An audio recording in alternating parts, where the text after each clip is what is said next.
No,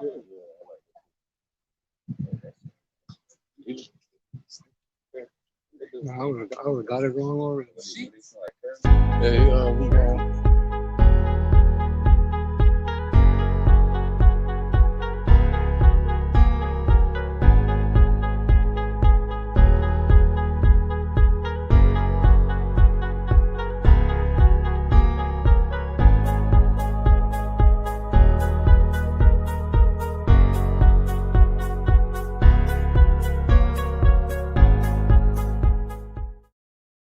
Okay. Shalom. We are the Hebrew Israelites. We come in week out to prophesy the downfall of this wicked kingdom known as America, Sodom and Gomorrah, with Sodom and Egypt in the scriptures. So before we get started, we would like to give all praises to the Heavenly Father and the only begotten Son in their proper names, and the Holy Spirit of truth, called Elayim, La, Yahweh, Ba'ashem, Yahweh Shai, Ba'ashem, Waka, Kodash, Mama. Double honors to the apostles and elders of Great Millstone who rule well and teach well. Our elder of this camp as well. Salutation to the Akim out there around the four corners of the earth, preaching his truth and sincerity, and also the few Akwaf Yim and children that believe in spirit and in truth as well. Today we have a topic, and it's going to be on Esau trying to get his birthright back. All right, You know, Esau, he's trying to get his birthright back. You know, he's implementing this NWO as a last-ditch effort and or plea to get back something that he gave away, which is the birthright. He gave away the kingdom of Yahweh Bahashim Yahweh Shai, or Yahweh Yahweh Shai, for red lentils, for food, you know, and in his and you know, yeah, basically for nothing. He gave it away for nothing. So without further ado, I'm gonna just give us a brief synopsis, you know, on Genesis chapter 27, verses 1 through 14. You know, when once he was becoming old, his sight had become dim, meaning he was blind. He couldn't see very well. So he was at a point where he was at his death, meaning he was about to pass on. So when it came to a point to where he wanted some savory meat, so he wanted to bless his sons before he passed. So he told Esau to go get some savory meat, because you know Esau was a cunning hunter. He was a man of the field. Jacob was a plain man which dwelled in tents. So he told Esau to go out and hunt him some venison that he may eat of it, so that he can bless him when Esau came back. But during this time, Rebekah, the mother of Esau and Jacob, overheard what Isaac was saying to Esau. So she set it up. I would say she set up Jacob to be did up or robed up like he was Esau. So she went and killed a goat and dressed it and gave it unto Jacob and told him to go unto his father to get the blessing. Of course, you know, Jacob, he was a little afraid. He was saying, peradventure, or perhaps, or maybe, what if, you know what I'm saying, my father notices that it's not Esau and that is I, Jacob, and he cursed me. She said, let the curses be upon my head. Just do what I tell you to do, boy. Basically, basically do what I tell you to do. So Jacob did as he was told, you know, and when it came down to it, Rebekah took the goodly raiment and put it upon, and then Jacob, he presented himself as Esau. Right. So the reason behind her setting up, let's go to Romans chapter 9, verse 12. It was said unto her, the elder shall serve the younger, as it is written, Jacob have I loved, but Esau have I hated. So the angel had already came to her and said Jacob was going to be ruling in the kingdom. All right. So the blessing at that moment, Isaac was going to pass the blessing on to Esau. But her understanding what the angel had told her in the beginning, right? Her understanding that she knew from what the message the angel gave to her that she had to intervene. So that's why she was saying, let the curses fall upon me. She already knew in the mind what the angels had told her, but Jacob, he didn't know. Gosh. And you know, the focus is everything is going to happen according to prophecy. But Get that, Genesis 27. May I add on? All right. A child is not accounted for his own sin until he's of the lawful age, which is the age of 12. Anything under that age is on the parents, man. All right. That's why the scriptures say, train up a child the way he should go, man. You know, so it fell on Rebecca, man, as the parent, man. You know, she took that upon herself, man. You know, ultimately being filled with the spirit of Yahweh Bashim Yahushai, doing his will. This is Genesis chapter 27 and verse 15. And Rebekah took goodly raiment of her eldest son Esau, which were with her in the house, and put them upon Jacob her younger son. And she put the skins of the kids of goats upon his hands and upon the smooth of his neck. As you seen Isaac being blind, he was more prone to touch. So that's why Rebecca took the goodly raiment of her elder son Esau. Isaac was Yahushua too. Come on. Isaac was Yahushua. And she took the skins of the kids, i.e. baby goats, and she put it on the back of his neck and on his hands, because, you know, if you know anybody that's blind, like I had a blind auntie, you know, when I was young, her name was Aggie Bishop. And when we would go to visit her, the first thing she would do is grab your arm and grab around the back of your neck. So that's why she did that. You know what I'm saying? That's why Rebecca did that to Jacob. So when she felt the caveman type texture, she knew it. So he would know it was. She knew that would fool Isaac. Keep going, Buster. Verse 17. And she gave the savory meat and the bread which she had prepared into the hand of her son Jacob. And he came unto his father and said, My father. And he said, Here I am. Who art thou, my son? And Jacob said unto his father, I am Esau, thy firstborn. I have done according as thou badest me.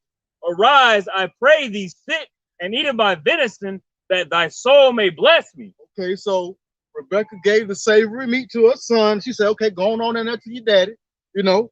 And he went on and did what he was told. And when he came unto his father, he said, my father, you know what I'm saying? Basically, you know, here am I. You know what I'm saying? Who art thou? Isaac was like, who is you? He was like, oh yeah, I'm Esau, your son. You know what I'm saying? Your firstborn. He says, arise and eat of the venison which I have prepared for you, that your soul may bless me. You know. Verse 20. And Isaac said unto his son, how is it that thou hast found it so quickly, my son? And he said, because the Lord thy power, Yahweh Ba'ashem Yahushai, brought it to me. So Isaac was like, okay, well, let's know our terminology today. So, okay, I sent you about 30 minutes ago. How did you come back so quick? And Jacob had to think on his feet. Yahweh gave it to me. He put it up so I can get it. Spiritually, he did. Yeah, that's the point. He said because basically you're talking about the blessing was given to him. So he's like, how did you come back so quickly? The Lord gave it to me. So it was always set up for him to get the blessing. Verse 21. This is Hebrews 12 and 16. Lest there be any fornicator or profane person as Esau, who for one morsel of meat sold his birthright. For ye know how that afterward, when he would have inherited the blessing, he was rejected. For he found no place of repentance, though he sought it carefully with tears. So there you go. If anybody knows, you know, Esau, he's the most profane mother hubbard on the planet. He sold his birthright for little to nothing. But then Esau, when he sold his birthright, he had no real intention of saying, I sold my birthright. He just said what he said to get what he wanted from Jacob. So then he came back to get the blessing. So he never really had intention of giving it up. He just said that to get, because you know how Esau is. He got that microwave mentality. That was, and what it was too, it was between Esau and the Most High. Just like today, you know, the earth been given into the hands of the wicked, and look what they're doing with it. The blessing was given to Esau with them being the firstborn, and look what they did with it. He just threw it away. Just like the spirit of Cain that was on Cain. He was offering up wicked offerings, man. And that's what Esau was doing, destroying the earth and destroying the Lord's people with their wickedness. All right? And the same thing they did with their blessing. They cast it away, disrespecting the Lord. All right? So that was a personal thing between the Most High and Esau. It showed that Esau had no faith. And that's why he did not receive any repentance when he cried bitterly. Right, man. Yep, that's right. And one more thing on top of that, do you think Esau would have came to Isaac and like, no, my father, I can't receive this blessing because I made a pact with my brother? Shit. Because what is he? He's known for truce breaking, making unrighteous decrees. Right. So he would have never came clean and told Isaac that no, I cannot accept this blessing because I made a covenant with my brother because I despise my birthright. No, he would have just took the blessing. He just took it like in his stride, like ain't nothing happened. Verse 21 of chapter 27 of Genesis. And Isaac said unto Jacob, come near, I pray thee, that I may feel thee, my son, whether thou be my very son Esau or not. Boom, there you go. Isaac's sight was gone, so he had to go off feeling so that he could know. Esau was hairy. You know what I'm saying? He was like a wood. I'm just saying, but you know, he was like a woolly mammoth. I mean, he was just hairy. You know what I'm saying? He was like beastly, but he was hairy. Jacob was plain, so he smooth skin. So that's why Isaac said, well, come to me, come here, so I can put my hands on you. You know, that's like I say, and that's in reference. That's what my auntie used to do when I was a child, because she was blind. Come here, let me touch you. Verse 22. And he had to be real careful. That's how serious it was about the blessings back then. Isaac was being real cautious about who he gave that blessing to. That's how much power our people had. Verse 22. And Jacob went near unto Isaac his father, and he felt him, and said, the voice is Jacob's voice, but the hands are the hands of Esau. And he discerned him not, because his hands were hairy, and his brother Esau's hands, as his brother Esau's hands the water. So he blessed him. So Jacob was like, he felt them. He was like, hold on, you feel like Esau, but you sound like Jacob. But he didn't discern him, and he couldn't tell the difference between Jacob and Esau at that time. Verse 24. And he said, art thou my son, my very son Esau? And he said, I am. And he said, bring it near to me, and I will eat of my son's venison, that my soul may bless thee. And he brought it near to him, and he did eat, and brought him wine, and he drank. And his father Isaac said unto him, come near now, and kiss me, my son. And he came near and kissed him, and he smelled the smell of his raiment, and blessed him, and said, see, the smell of my son is as the smell of the field, which Yahweh hath blessed. So there you go. That was the third time that Isaac identified or tried to identify the distinction between Jacob and Esau. First, he said, come here, let me touch you. The second one, he's like, okay, I touched you, but you sound like Jacob. So he went to him, and then when he touched him again, he smelled him. He said, but you smell like Esau. So his senses, well, you know what I'm saying, 3 is complete, you know, just, you know, but his senses was somewhat fooled, so he thought that it was 7 is complete. 7, Salaki. Okay, Salaki on that. But 3 times, that was a test, and all 3 times, Jacob, he passed the test of being passed off as Esau. So, and in that, Isaac blessed him. Matthew 13 and 38. The field is the world. The good seeds are the children of the kingdom, but the tares are the children of the wicked. So the field is the world. So that's spiritual for today. Yeah. Everything that happened then is for contrast of today. Right? The prophecy that was establishing the prophecies on the earth. Everything is going to start and end. Everything is about Jacob and Esau, man. Good and evil. When Israel got birthed as a nation coming out of Egypt, you know, and also as Esau got established as Edom, that's what set off the end of the world, the end of wickedness upon the earth. And that's funny. It says the field is the world, right? Yeah. And Esau was a man of the field. The earth was given unto the hand of the wicked. All right, but it wasn't the way he wanted it to be, because he was a man of the wilderness. So what did he do? He created the whole world of wilderness to his likeness. And what is he doing? He's going around hunting the people right now. So it's all a setup by Yahweh by Shing Shine. And the funny part about it, it shows how Yahweh Shai stays 200 million steps above Esau. Esau thinks he's clever. But what? Guess what? We know Lord knew he wasn't going to give up the birthright. But guess what? He waited till Isaac lost his sight. There you go. One of the topic you were just saying. Ecclesiastes 3:11. He made everything beautiful in his time.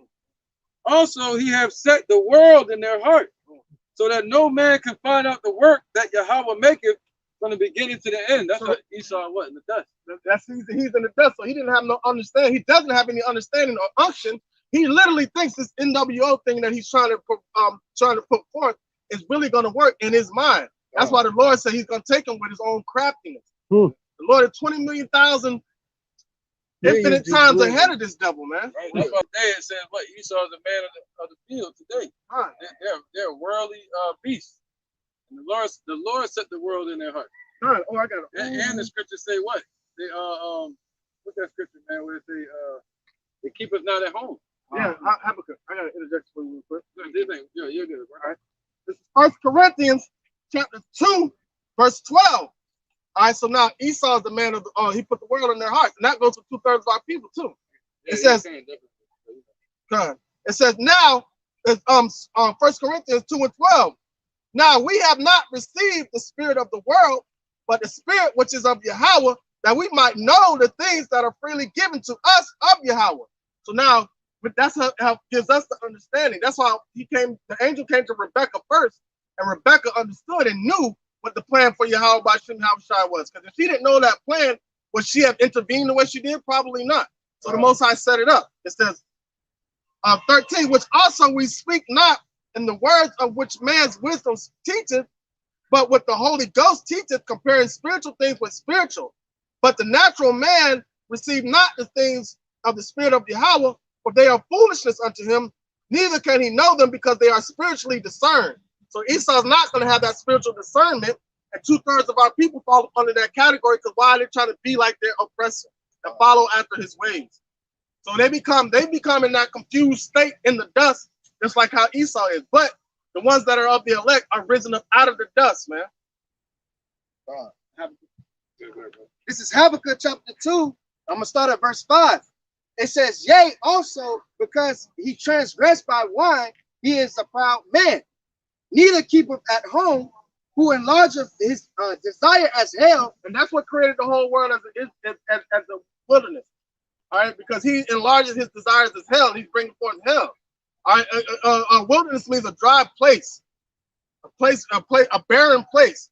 And this place is barren to learning. Why? Because of Esau. He's created that cloudy dust everywhere. But now the ones of the elect of the children of Israel are going to be able to come out of that dust, man. And where he's going to have to go, he's going to have to come sit down in the dust. And is as death and cannot be satisfied, but gather unto him all nations and heap unto himself all people. So that's him hunting around the four corners of the earth, setting traps for everybody. But the ultimate trap was set for the children of Israel, man. I'm still trying to get that done. What's that, brother? It's the book of Proverbs, chapter 28 and verse 21. To have respect of persons is not good, for a piece of bread that man would transgress. He that hasteth to be rich have an evil eye, and considereth not that poverty shall come upon him. Right. What is the hasten to be rich? Wanting to eat right then. That goes back to the lentils when Jacob was making the lentil. Because if you think about it, Esau wanted his riches right then. He didn't want to wait. He was impatient. All right. So now the blessing was passed on to the children of Israel because the Negroes, Latinos, and Native Americans are the Israelites of the Holy Bible. The father's name is Yahweh. The son's name is Yahweh Shai. We need to understand that for us to come up out of the dust that this devil has created. Understand who your common enemy is. Esau, he hastens to be rich. You know, and the reason why I brought that first person out, the first verse out, all right, to have respect of persons is not good. All right, that's why the Lord ordained what happened, all right, for it to happen the way it did, all right, for that spirit to be on the mother, being Rebecca, to favor Jacob, all right, and to dress Jacob up to supplant and take the birthright, man, and for ultimately for Isaac, all right, which is Yahweh Shai, all right, to ultimately go blind, man, so he don't be in favor of who he was in favor of, and to have respect of persons. Because of his cooking, he was kind of in favor of Esau. But Rebecca was in favor of Jacob. But the Lord set it up like that on purpose, man, for the prophecies to play out the way he designed them to play out. Romans 9 and 20. Nay, but O man, who art thou that repliest against Yahweh? Shall the thing formed say to him that formed it, why hast thou made me thus? Can Esau say, well, he made me wicked? How can, No. Right, that was trying to cry out to Isaac. Con. Why hast thou made me thus? Have not the potter power over the clay of the same lump to make one vessel unto honor and another unto dishonor? So the Lord came out of Rebekah, out of Isaac. You had Jacob and Esau. He made one to honor and one to dishonor. All right. And one more precept. Daniel chapter 4, verse 17.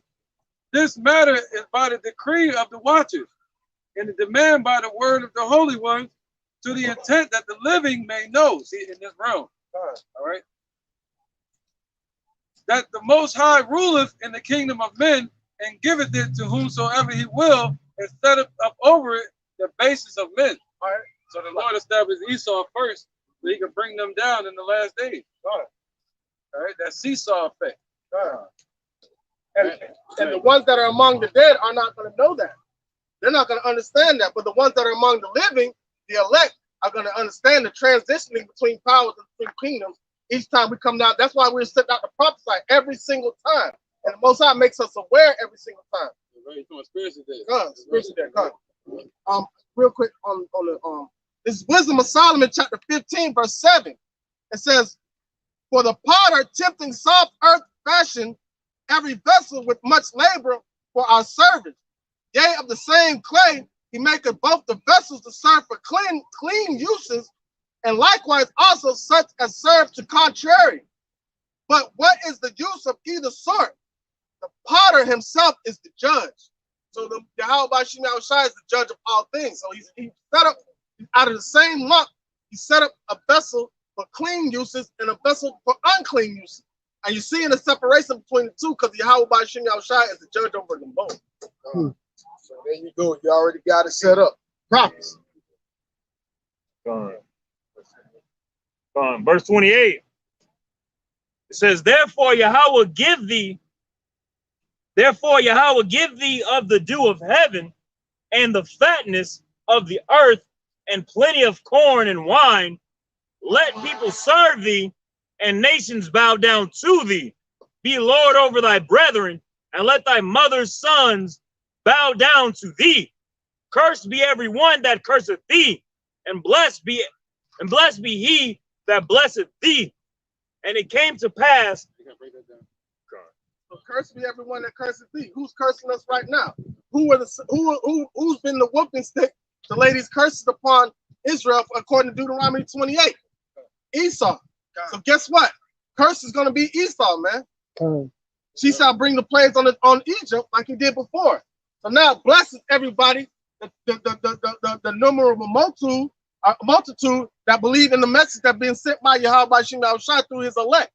And that's ultimately just the children of Israel. No matter how they look in these times, that bloodline is going to go back to Abraham, Isaac, and Jacob. Right. That's right. All the nations, basically, all the nations, the other nations are going to serve Israel. All right. Through Yahweh Bashim Yahushua. All right. And that's the prophecy of it right there that was put on Jacob. But that goes with 2nd Ezra chapter 6. You know, Esau is the end of the world. This is 2nd Ezra chapter 6, and I'm gonna start at verse 9. It says, for Esau is the end of the world, and Jacob is the beginning of it that follows. Keep on. Right. Yep. It says the hand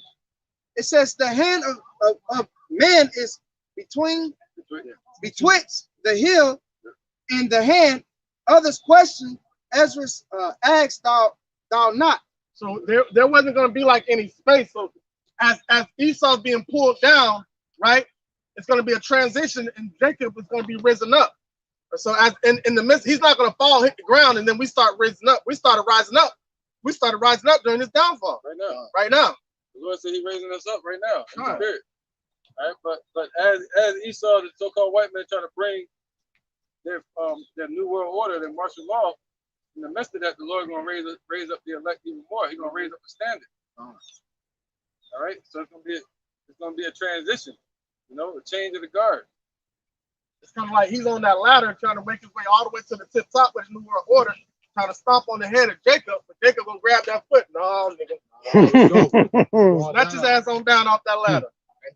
And then even in that, you know, that's like this NWO, this new world order is just another pathetic attempt at Esau trying to get back what he gave up, which is the birthright. He gave up the fatness of the earth. He gave up the corn, the wine. He gave up the things of the spirit. He gave up the kingdom. So that's why this NWO, that's why he's pushing it, so he could get back something that he gave up that through the spirit wasn't his to begin with. If you think about it, it was given up ultimately during the time of when Cain and Abel presented their sacrifice. That was it. That was the establishment. What did he say? Why are you so rough with me? If somebody can find it, I'm roughly paraphrasing. Why are you so rough? If you had given the right sacrifice, I'd have praised him. But because you didn't, sin is waiting for you at the door. The Lord was telling them right then, this is your destiny. You're going to be the man of sin, the man of perdition, because of your wicked sacrifice. So it was established when we came here. It was Genesis chapter 4 and verse 6. And Yahweh said unto Cain, why art thou wroth? And why art thou countenance fallen? If thou do well, thou shalt thou not be accepted. If thou do well, shalt thou not be accepted. So the Lord rejected him from the beginning. All right, there go Jacob and Esau with Cain and Abel right there. All right. This is Ezekiel 35 and 2.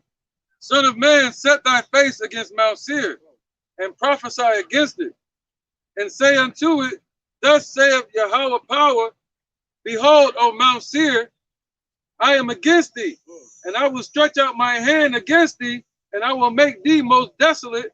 I will lay thy cities waste, and thou shalt be desolate, and thou shalt know that I am Yahweh, because thou hast had a perpetual hatred, and hast shed the blood of the children of Israel by the force of the sword, which was their blessing, in the time of their iniquity, of their calamity, in the time that their iniquity had an end. What is right now? They try to keep it going. And that's being established right now. And he's still trying to have his last hurrah on the children of Israel. And he's been dealing with that instrument of destruction, the sword. What does Cain mean? Does it Cain mean start thrusting the instrument? No, you're talking about yeah, something like that, yeah.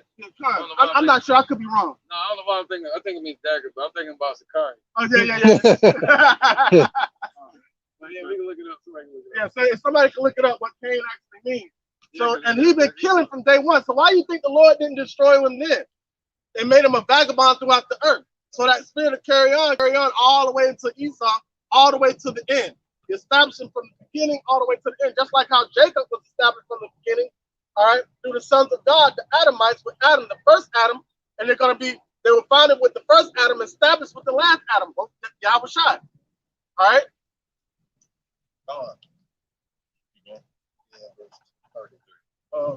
Verse 30. And it came to pass, as soon as Isaac had made an end of blessing Jacob, and Jacob was yet scarce gone from the presence of Isaac, his father, that Esau, his brother, came in from his hunting. So as soon as Jacob got the blessing, here come Esau dilly-dallying up from his hunting expedition. Yeah, a second too late. Out in the world seeking what he made devour. Verse 31.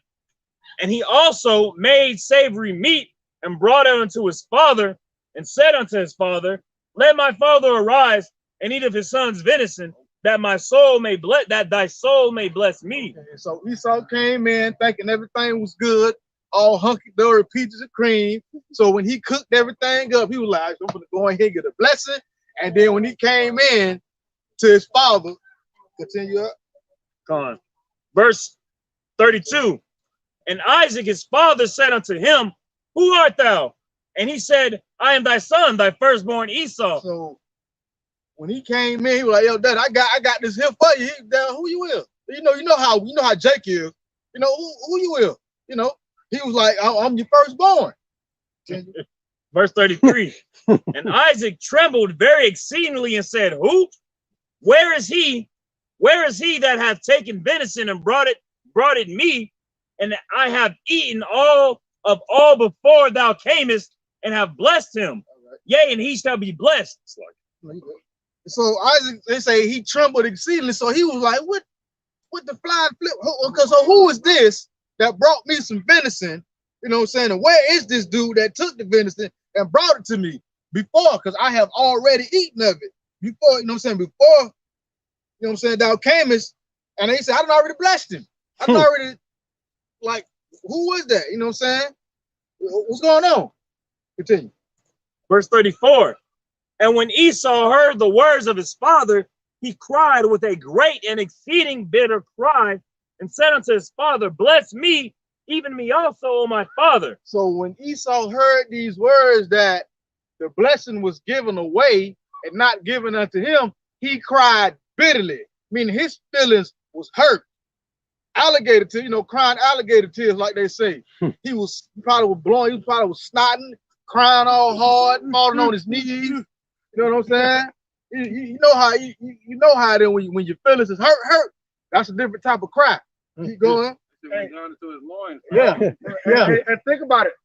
They cry out like let something happen to them, like when that whole Capitol riot thing happened. When the Edomite yelled out, "You treat me like a black person." Listen, no, that's how they cry out. They try to play the victim. Yeah, when Esau starts to cry, somebody gonna die. Yeah. You might cry, somebody gonna get killed. Yeah. Funny you say that. They're gonna attack you. Yeah, they're gonna attack you, man. You see that? They go out and like, you what? You're gonna fire me? Okay. They go out to their car, come back and shoot that bitch up. They go get unemployment. Verse 35. And he said, thy brother came with subtlety and hath taken away thy blessing. So I'll be like, well, your brother came in and pulled a quick one. It is what it is. You know what I'm saying? Basically, he came in with subtlety. I mean, he came in with cunningness. You know what I'm saying? And got the blessing. And I know why else. Guess why else Esau was hurt? Because guess what? Revelation 12:9, the old serpent, which is the devil and Satan. Now he was the most subtle of the beasts of the field. But Yahweh Shema shot put the spirit in Jacob to subdue the most subtle beast by supplanting him, man. So it was all set up through the spirit of Yahweh Shema Shai, man. That lets us know what we're driven by and what he's driven by. So basically, for the first time in history, he made Jacob slick a can of oil. And I was just about to say that. Because you know the old school saying says you can't slick a can of oil. You know what I'm saying? I had a teacher that say stuff like you can't flim flam. You know what I'm saying? You can't con the con man. Well, that was the first time it ever happened. But it happened under the power and spirit of Yahweh Shem Yahweh Shai. Yeah, and also Esau was upset because of the blessing. They were the firstborn. Usually the firstborn to get the blessing. And you know, so the Lord switched that. He had the one that was born second get the blessing. That's like creating a day and night. And that also explains the fighting in the womb. Right. You know, the Lord goes from Esau goes from day to night. The Lord goes from night to day. So he's doing the same thing. I'm gonna get this and real it's quick. English. It's just written from left to right. Yeah. You know, Hebrew is from right to left. Yeah. But the point is, the Lord created the same way he's setting up the kingdom is the same way he's setting up the process or the chemistry of Esau to Jacob from night to day, from their rulership to ours. It couldn't go the other way around. It couldn't be forever that way. You know what I mean? Isaiah 45:7. I form the light and create darkness. See how you're comparing it? I make peace and create evil. I, Yahweh, do all these things. So the Lord created evil, which is Esau. He created good, which is Jacob. All right, the same way he created day and night. The sun gonna shine forever. More on that interjection. One more. Proverbs 16:4. Yahweh made all things for himself. Yahweh have made all things for himself, yea, even the wicked for the day of evil. So the Most High done made everything for itself. But that's why Esau was born. As soon as he be born speaking lies, he created them to be the wicked, the bad guy, man. They just can't get it. There's something that grows darkness on the earth. I would say basically, before you make a point, basically you got the protagonist and you got the antagonist. The antagonist is Esau, the protagonist is Jacob. Good guy, bad guy. The forming of the universe, right? Where did it start with? Did it start with light? No, it started with darkness, right? And he said, let there be light. We're watching the same thing happen right now. We're in darkness, right? But let there be light, meaning rise up Jacob. Jacob is the light that's risen up by Yahweh by Shem Yahushai. This is 1 Thessalonians chapter 5, verse 5. Ye are all the children of light and the children of the day. We are not of the night nor of the darkness. Paul was just saying this is not our kingdom. So don't expect to be established in this wickedness and darkness. All right, because we're contrary to darkness. We're the children of the light. He said, but the night is far spent. But now it's time for the day. It's time for the sun to be risen up. Yahweh Shai, man. All right, so now we're entering into the day. And once the daytime hit, that noonday hit, the missiles come. Nocturnal animals cannot reside in the day. Things that are made for the night are not going to reside in the day. They can't thrive in the day. That's why the scriptures say our people are drunken in the night. Like, and they thrive in the day as if they're in the night. But we're going into the day now. But they're still living like they're in the night. You know, wickedly in the mind. So there's a shift happening, man. And that's what we were witnessing when the Lord created Jacob and Esau, the same way he created the sun and the moon. All right. Appreciate it. This is the book of Philippians, chapter 3, starting at verse 2. Beware of dogs, beware of evil workers, beware of concision, for we are the circumcision which worship Yahweh in spirit and rejoice in Hamashiach Yahweh Shah and have no confidence in the flesh. Back on what the elder said, you got Esau being carnal. You see what I'm saying? You got 2/3 of our people being carnal as well. Sakari. We don't rejoice in the flesh because we know that we are under circumcision. Lord willing, we are that number. All right, so if you rejoice in the flesh, what are you rejoicing in? The chains of darkness. Come on, man, you're in the dark, but if you're rejoicing in the spirit, that's the light. That's the energy that's what's inside you. That's what Yahweh by Shem Yahushai deals with. What does Esau deal with? He deals with the flesh. That's why he try to manipulate the brain and use fear and uses darkness to control the people. Using various frequencies and different hertz to control the people. Jeremiah 17 and 5. Well, he's just using lies. Jeremiah 17 and 5. Thus saith Yahweh, cursed be the man that trusteth in man, and that maketh flesh his arm, whose heart departed from Yahweh. So cursed be the man who maketh man or flesh his arm. Meaning, if you trusting in man gonna let you down. If you trusting in sin, you trusting in Esau's kingdom, all that's gonna fail. It's gonna let you down. It'll cause you to go in error. You know what I'm saying? Or go in contradiction, or in contrary towards Yahweh B'Hashem Yahushai. So if you make your trust, if you put your trust in man, you're gonna fail every time. You have to trust in Yahweh B'Hashem Yahushai so that you can make it. Because if you don't trust in him, you have no hope, you have no stability, you're not anchored, you're not established, you're not confirmed. So that's just like basically, if you're in darkness, somebody else is in the darkness with you, they calling out, you trying to follow their direction. They don't even know where the fuck they going. Exactly. This is 1 Corinthians 3 and 19. For the wisdom of this world is foolishness with Yahweh, for it is written, he taketh the wise in their own craftiness. Wisdom of this world is foolishness to the Most High. He takes the crafty in their own craftiness. So right, Esau think he's slick, he's sliding, gliding. The Most High got him in the trick bag. The Most High finna bust up his whole new world attempt. Right, same way the blessing got taken from him. Jacob is gonna happen now in the end. Exactly. And Jacob represents really Yahushua. And to go back to the serpent, being having to eat up the dust, being have to crawl around on their belly, being in a state of confusion. Right. So now, if he's the master of confusion and he can put everybody else in a confused state. That literally makes everybody think that he's on top. And he uses lies and trickery and craftiness, right, to promote, to create gross darkness. What he said, the eye is the light of the body. So if he covers your eye and your light be darkness, how evil is that darkness? Meaning you're dwelling in wickedness. You don't even realize it. 2 Corinthians chapter 4, verse 18. While we look not at the things that which are seen, but at things which are not seen. For the things which are seen are temporal. But the things which are not seen are eternal. So the things that are not seen are eternal. Like That's our blessing. that's our blessing. When Yahweh Shai shows up, we're gonna see it. We're gonna visually see it. Right. Esau's kingdom was temporal. Jacob's kingdom is eternal. That's what the brother's saying. That's deep, man. So basically, the stuff you see right now, like they say, here today, gone tomorrow. Well, according to the Most High, it's here today, gone today. You know what I'm saying? It's gonna be gone. And that's why Yahweh Shai didn't bow down to Satan, man. When he was being tempted, because he know that the kingdoms that what Satan was trying to show him and saying to worship him, Yahweh Shai knew that was temporal, man. That's why he says, tempt not the Lord, man. All right, because we ought to worship Yahweh Shai, because Yahweh is eternal, man. He exists, man. Can you imagine Satan talking to the light, saying, if you worship me, I will give you all this darkness? What sense does that make? Lord was like, come on, man. I'm the son of Yahweh. I am the light. So what am I going to do with this darkness? But expose the darkness. I'm a shine through this darkness.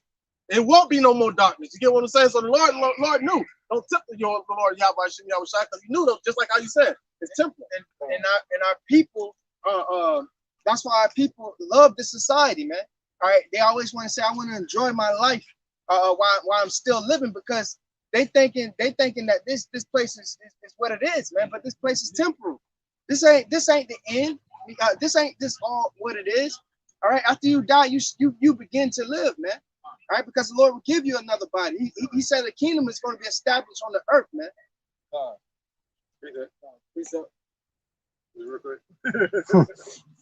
This is Numbers 24:17. I shall see him, but not now. See, right now we see Esau's kingdom. So who's it talking about? It's talking about Yahushua. I shall, and this is in the book of Numbers. I shall see him in the book of Numbers really used to be called the book of the princes. All right, they named it Numbers later with the Masoretes. I shall behold him, but not now, but not nigh.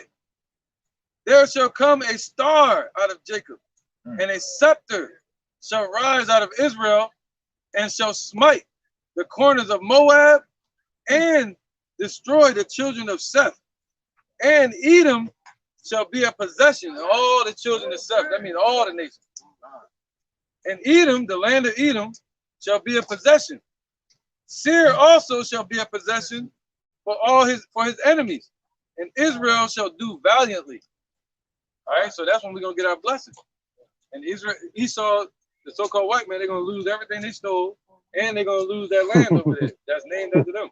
All right, from the rooter to the tutor. But the Lord's raising up Yahushua. He's gonna catch them off guard, man. Backing up, you on the bar.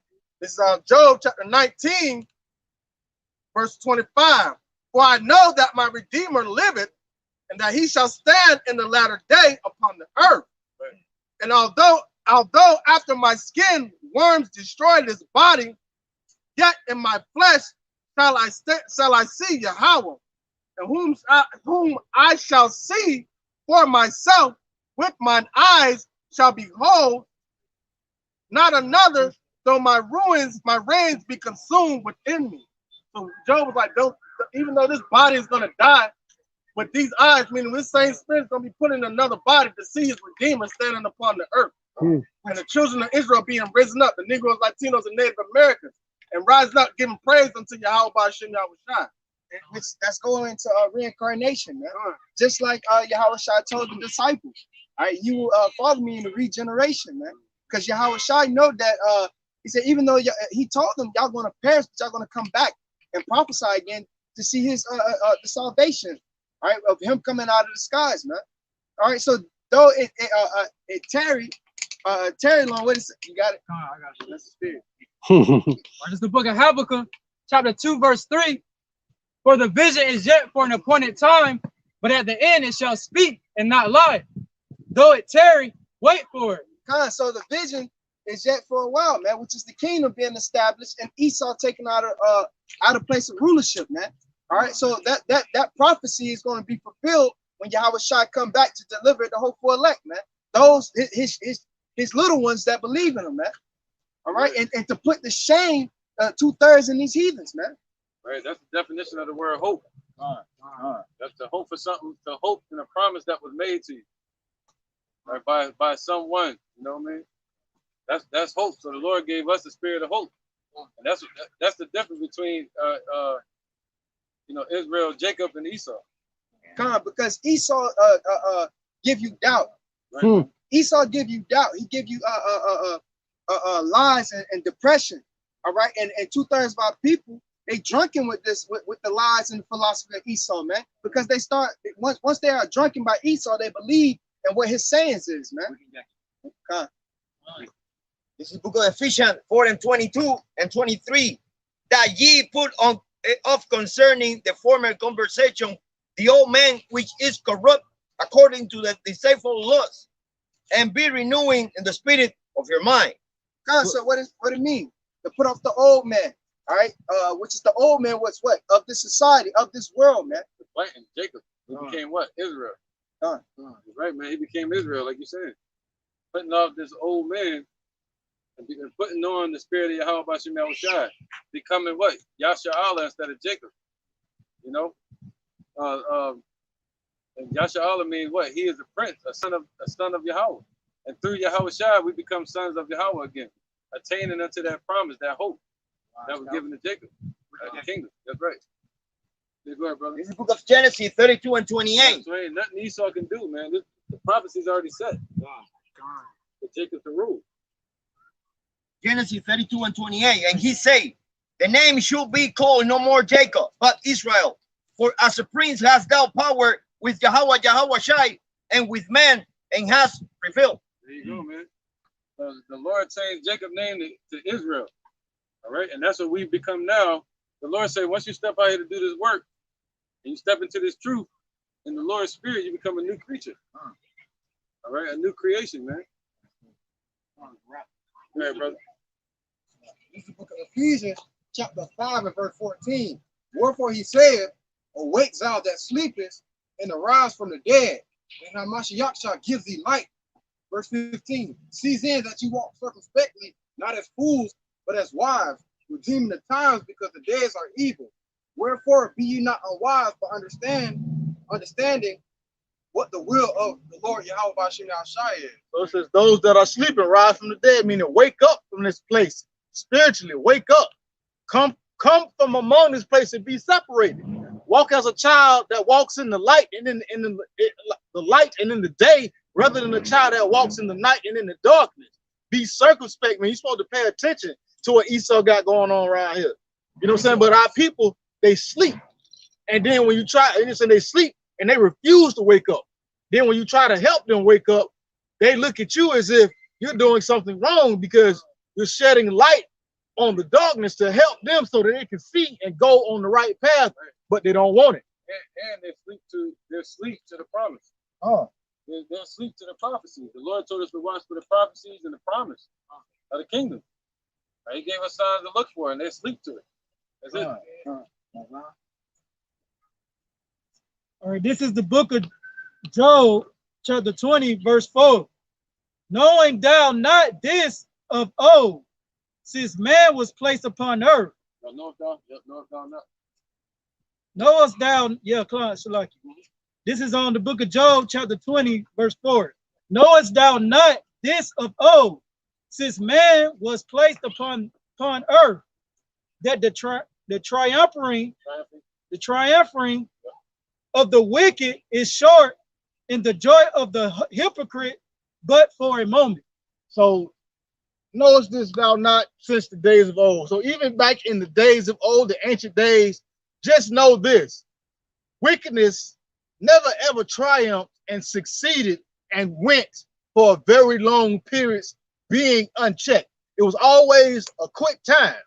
It was always short. It was never ever eternal. But righteousness is going to be eternal.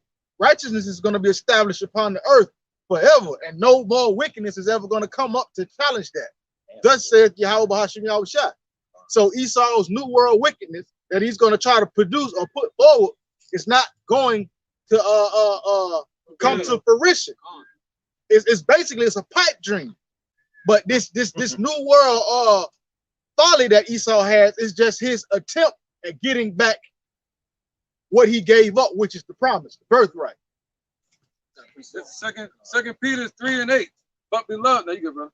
But beloved, be not ignorant of this one thing, that one day is with the Lord as 1,000 years, and 1,000 years as one day. The Lord is not slack concerning his promise, as some men count slackness, but is long suffering to usward, not willing that any should perish, but that all should come to repentance.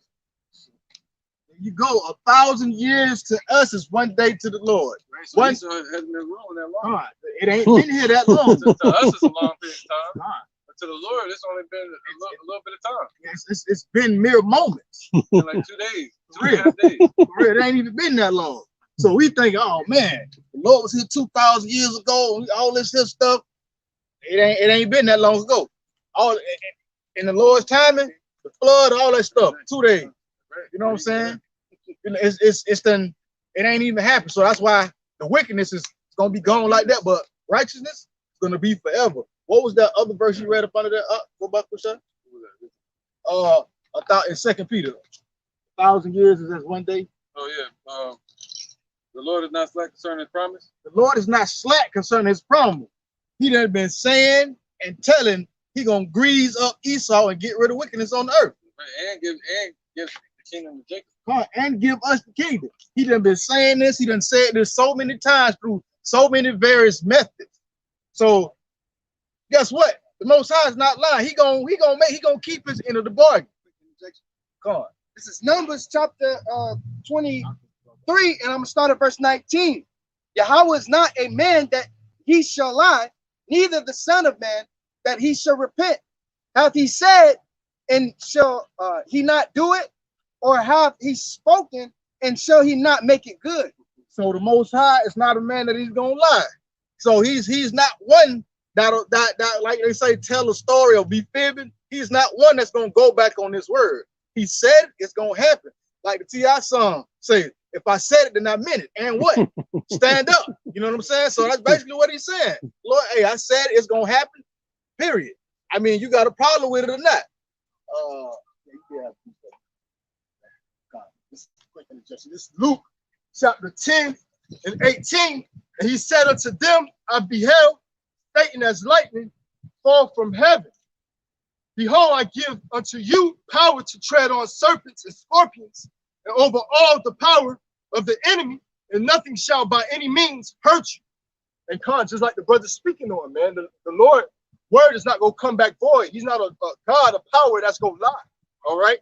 And as you crucified our Lord and Savior, all right, as the beginning, man, it's always set up from the beginning, from Cain and Abel, all the way to you crucifying our big brother Yahweh Shai, all right, to where, hey, you're falling quick, man, like lightning, man, quick, all right, hurry up.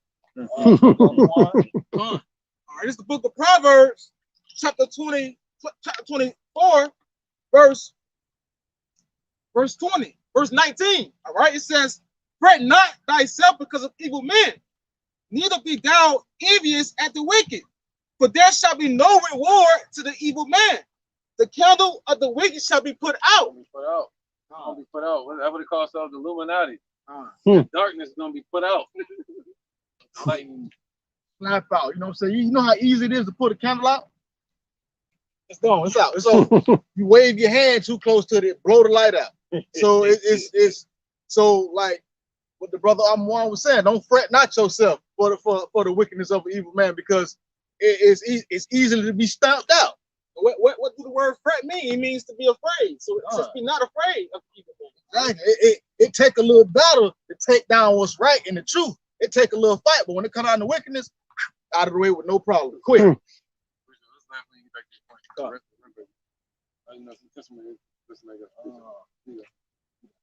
Second Ezra 15:1. Behold, speak thou in the ears of my people the words of prophecy. Once again, right? Which I will put in thy mouth, saith the Lord, and cause them to be written in paper, for they are faithful and true. All these words are faithful and true. You know, the promise that's given to Jacob. All right, and that the Lord is going to bring down Esau. It says, "Fear not the imaginations against thee." See, people like Biden, they got all these imaginations and plans against the children, against our people. But the Lord said we're not supposed to fear that. We're supposed to focus on the promise and the blessing. We focus on that. We know for sure that the Lord is about to make a change of the kingdoms right now. That's what it's really about. All right. So He's gonna give us our blessing. Our blessing deals with spiritual power, man. That'll trump Esau's blessing, the sword, and the gun. Right? It says, and Esau's other blessing was to rule with deception. And the Lord gave us truth. And truth trumps the lies any day. Fear not the imaginations against thee. Let not the incredulity of them trouble thee that speak against thee. For all the unfaithful shall die in their unfaithfulness. The ones that don't believe is going to happen. Behold, saith the Lord, I will bring plagues upon the world, the sword, famine, death, and destruction. For wickedness hath exceedingly polluted the whole earth. The whole, right? And their hurtful works are fulfilled. So Esau's works are fulfilled. Right? Ever since the promise that was given to him with Jacob, with Isaac, they had to fulfill certain amount of wickedness on the earth with their blessing, the sword. All right, their hurtful works. The word hurtful goes back to being wicked. Their works are fulfilled. So now it's time for Jacob to rule. And righteous. And righteous, truth. man. Quick interjection. Right, This is Job chapter 9, verse 24. Okay, it says wickedness has polluted the whole world, the earth. It says the earth is given into the hands of the wicked. He covered the faces of the judges thereof. If not, where and who is he? Because Esau, known as Edom, which is known as the wicked, he's ruling in wickedness right now.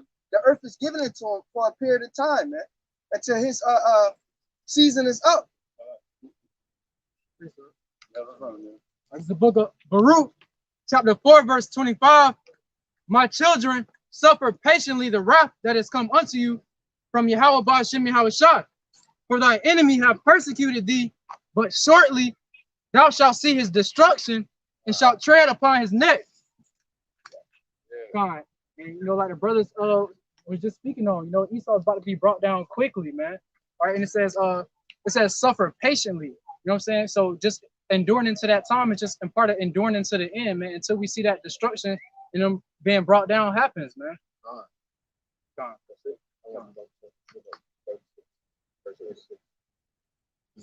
Genesis chapter 27, verse 36. And he said, is not he rightly named Jacob? For he hath supplanted me these 2 times. He took away my birthright, and behold, now he hath taken away my blessing. And he said, hast thou not reserved a blessing for me? So basically, to a degree, Esau went to ad hominem attacks. Hey, you know what I'm saying? Hey, ain't he rightly named Jacob? You know what I'm saying? You already know he's slick. You know what I'm saying? You gave him the right name. He done supplanted me 2 times. No, first off, Esau, you gave away what was valuable because you did not value it. You did not care. You know what I'm saying? And that just show that Jacob is quick on his toes. He's a thinker. Esau is not. He don't appreciate. He basically a bastard child that's ungrateful of the things that was given to him, but it was taken away from him. It shows what he thinks. He thinks the same as Jacob, but Jacob thinks with righteous discernment, and Esau thinks with a wicked discernment. Jacob thinks with patience. Esau thinks with haste. Esau didn't want to wait. If Esau would have heard that blessing, and it would have been the vision that he had to go through this to get there. Oh no! Give me the other thing. Give me the other thing. Because it's in his spirit to move in haste. It's in his spirit not to be patient, right? So therefore, that's why he despised his birthright. That's why he really despised the blessing, but he wanted another blessing. He didn't want the blessing that was given to Jacob. He doesn't want to be righteous. But verse 37, and Isaac answered and said unto Esau, behold, I have made them thy Lord. Hey, look at the definition for supplant so everybody can understand. You know, supplant doesn't mean to swindle somebody. Yeah. It means to take the place of. This is a supplant. It means what? It says I quab, right? I quab.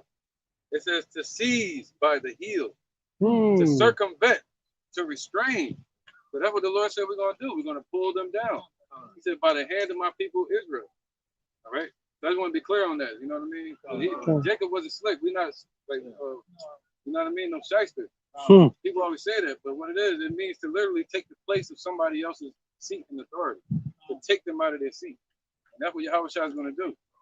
To supplant, to circumvent, to take by the heel. All right? To overreach, to attack at the heel. What did the Lord say? He's going to destroy them at the feet.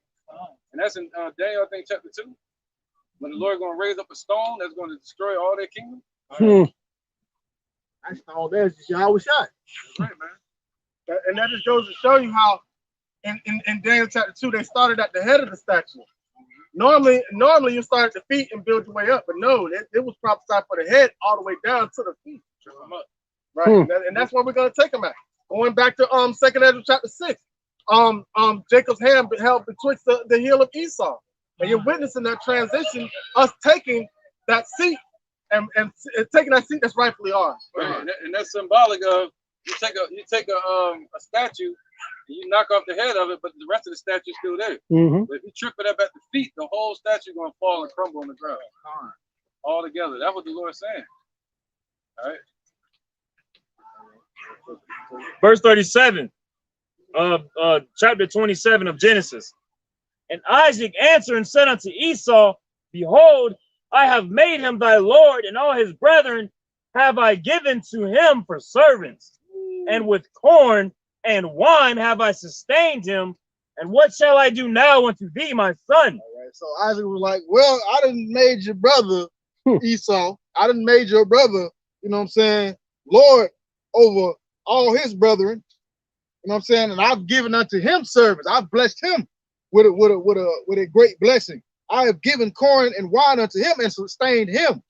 You know what I'm saying? So he's like, so after I bless your brother, what do you expect me to do for you now? And that goes to the children of the promise, a land flowing with milk and honey. God. That's what that stems back to the children of the promise. God. So Isaac was saying, well, what you expect me to do for you now? What do you want me to do for you? Verse 38. And Esau said unto his father, hast thou but one blessing, my father? Bless me, even me also, O my father. And Esau lifted up his voice and wept. See, his feelings was still hurt. He wanted a blessing. You done bless Jacob, give me one too. He was still crying and blubbering. Because he, you know what I'm saying? That's the thing. That's even in now. Let's say you at a company, you working. You get promoted over Esau.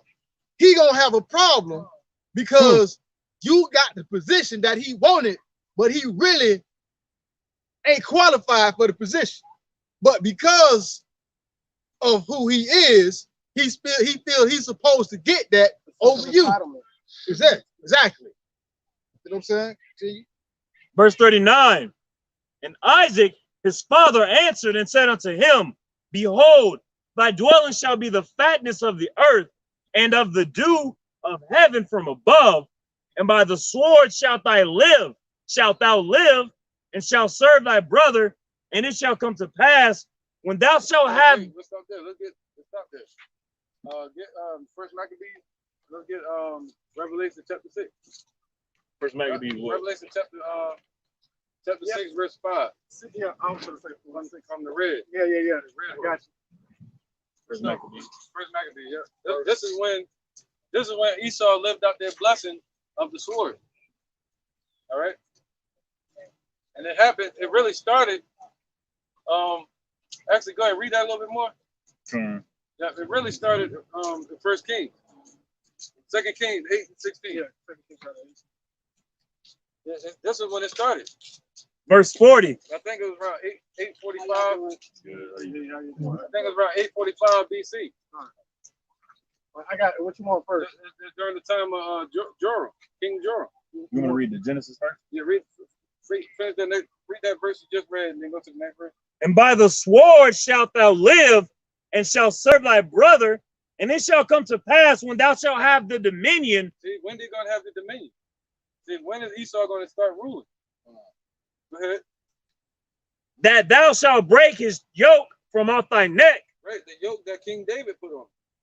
They broke that yoke off. The King David, they set up garrisons around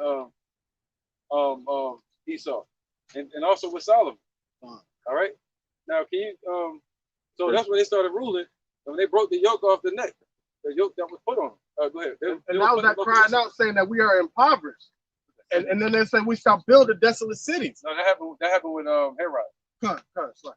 Yeah, let's get 2 Kings 8 real quick. 16. Yeah, 16, I think the point. Yeah, 19. Yeah. Okay. That's 2 Kings 8. This is 2 Kings chapter 8. I'm gonna start at verse 19. Right, this is when that prophecy came out. Came to pass.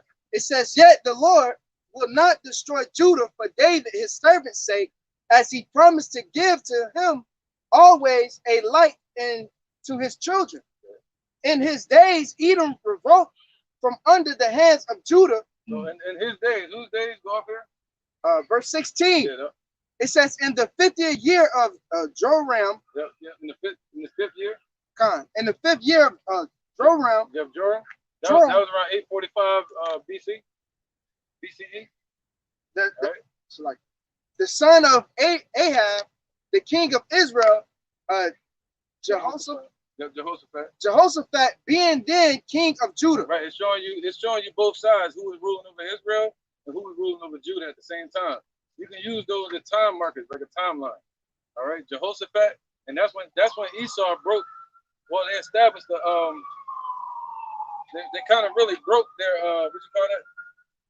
The treaty with us, man. They had a treaty with us, a peace treaty. All right, they revolted from under us, started establishing their own king, and they established a peace treaty with Israel, and they broke that peace treaty in 586 with Babylon. All right, go ahead, brother. All right, but they established their own kingdom, trying to set up their own dominion.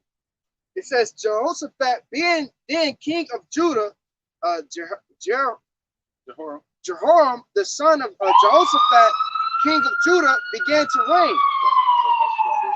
It says 32 years old was he when he began to reign. So I'm gonna jump down back to verse 20. 2 Kings chapter 8, verse 20. In his days, Edom revoked. So in his days, this is when Edom broke the yoke off their neck. All right, and they began to have dominion. I started trying to establish a common rule, like, yeah, we want to establish a treaty with you. Go ahead. It says, in his days, Edom revoked from under the hand of Judah and made a king over themselves. See, they set their own kingdom. All right, go ahead. And then they tried to establish their own treaty with Jehoshaphat, which was broken later on. So Joram went over to Zarar, and all the chariots with him, and he rose by night and smote the Edomites which compassed him about, and the captains of the chariots and the people flee into their tents. Yet Edom revoked from under the hand of Judah unto this day. See, they revolted from under the hand of Judah until this day. That's what we're witnessing. They're revolting against us. All right, go ahead. Then Lebron, okay, Libnah revoked at the same time. So all these nations started revolting against us, man. All right, even Moab. Moab revolted against us too. If you go back like one more chapter, I think it's like a couple chapters. We're saying Moab. Where you at? 2 Kings? Chapter 8. All right, well, go ahead, brother. Who got the next precept? You want First Maccabees? Let's get First Maccabees. First Maccabees what? Yeah, 1 and 1. This First Maccabees chapter 1. verse 1. Right, let's see when he got the blessing, when he got the sword. And it happened after that, Alexander, son of Philip, the Macedonian, who came out of the land of Shittim, had smitten Darius, king of Persians and Medes, that he reigned in his stead. Right, man. I want to read this too, man, because this is about Misha or Moab, real fast. 2 Kings 3 and 5. But it came to pass when Ahab was dead that the king of Moab rebelled against the king of Israel. See, so all these nations started coming against us, man. And the Lord said, I sent the ambassador among the heathen. That's Esau. They leading the charge. Go ahead, brother, my bad. Let's start again. And this is First Maccabees 1:1. Yep, and right. It happened after that, Alexander, son of Philip, the Macedonian, who came out of the land of Shittim, had smitten Darius, king of the Persians and Medes. Right. Y'all want to answer it? You want to do it? Break it down.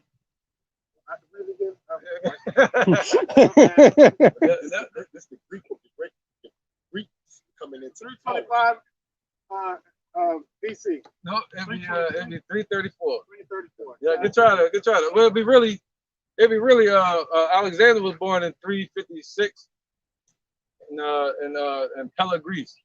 And then next thing you know, around 336, they made him king of Greece. And then in 334, he started the war against the Persians. And it was a 4-year siege. And then in 330, that's when Darius III, that they're speaking of Persia, lost the kingdom to the Greeks, to Alexander. And Alexander the first over Greece, verse 2, and made many wars and won many strongholds and slew the kings of the earth. Right, man. Go ahead. I think it should be small in there. That's that sword. That's that sword, yeah. Verse 3, and went through to the ends of the earth and took spoils of many nations, insomuch that the earth was quiet before him. There you go, man. Whereupon he was exalted and his heart was lifted up. Right, man. So let's go to Revelation now. Go ahead, bro. What was you saying? Also in Daniel, when it talks about the he-goat, that was Alexander also that went around throughout the four corners of the earth, trampling on all these other nations. All right, this is Revelation chapter 6, verse 4. And there went out another horse that was red, and power was given to him that sat up thereon to take peace from the earth, that they should kill one another, and there was given unto him a great sword. Yeah, see that? That's talking about Alexander, man, and them Greeks, the red Edomites. And they said they were given their blessing, the sword. See, the Lord put that sword to their hand, the military tactic, and military might, and money. All right. We ain't gotta get Daniel chapter 8. We can't go into that, but that's prophecy. Right. But we're trying to prove when Esau got their sword, the blessing, and what did they do with it? We're in the last hurrah of Esau. Let's see what that sword is. Get Daniel 6 and what is it, 11? I think it is. We're talking about the pale horse. Revelation 6 and 11. Yeah, what I said, Daniel? Yeah. Revelation chapter 6, verse 8. And I looked and beheld a pale horse, and his name that sat on him was Death, and hell followed with him. See that? There you go. So it started from the Greek Empire all the way till now. So they're bringing what? Death. And what's going to follow? Hell, which is nothing but sorrow and destruction. The Lord said they increase their desires as hell and is as death. All right, go ahead. So anywhere that in the book of Daniel chapter 7 say when the ancient Babylon was established, they put the heart of the mind of a man into it.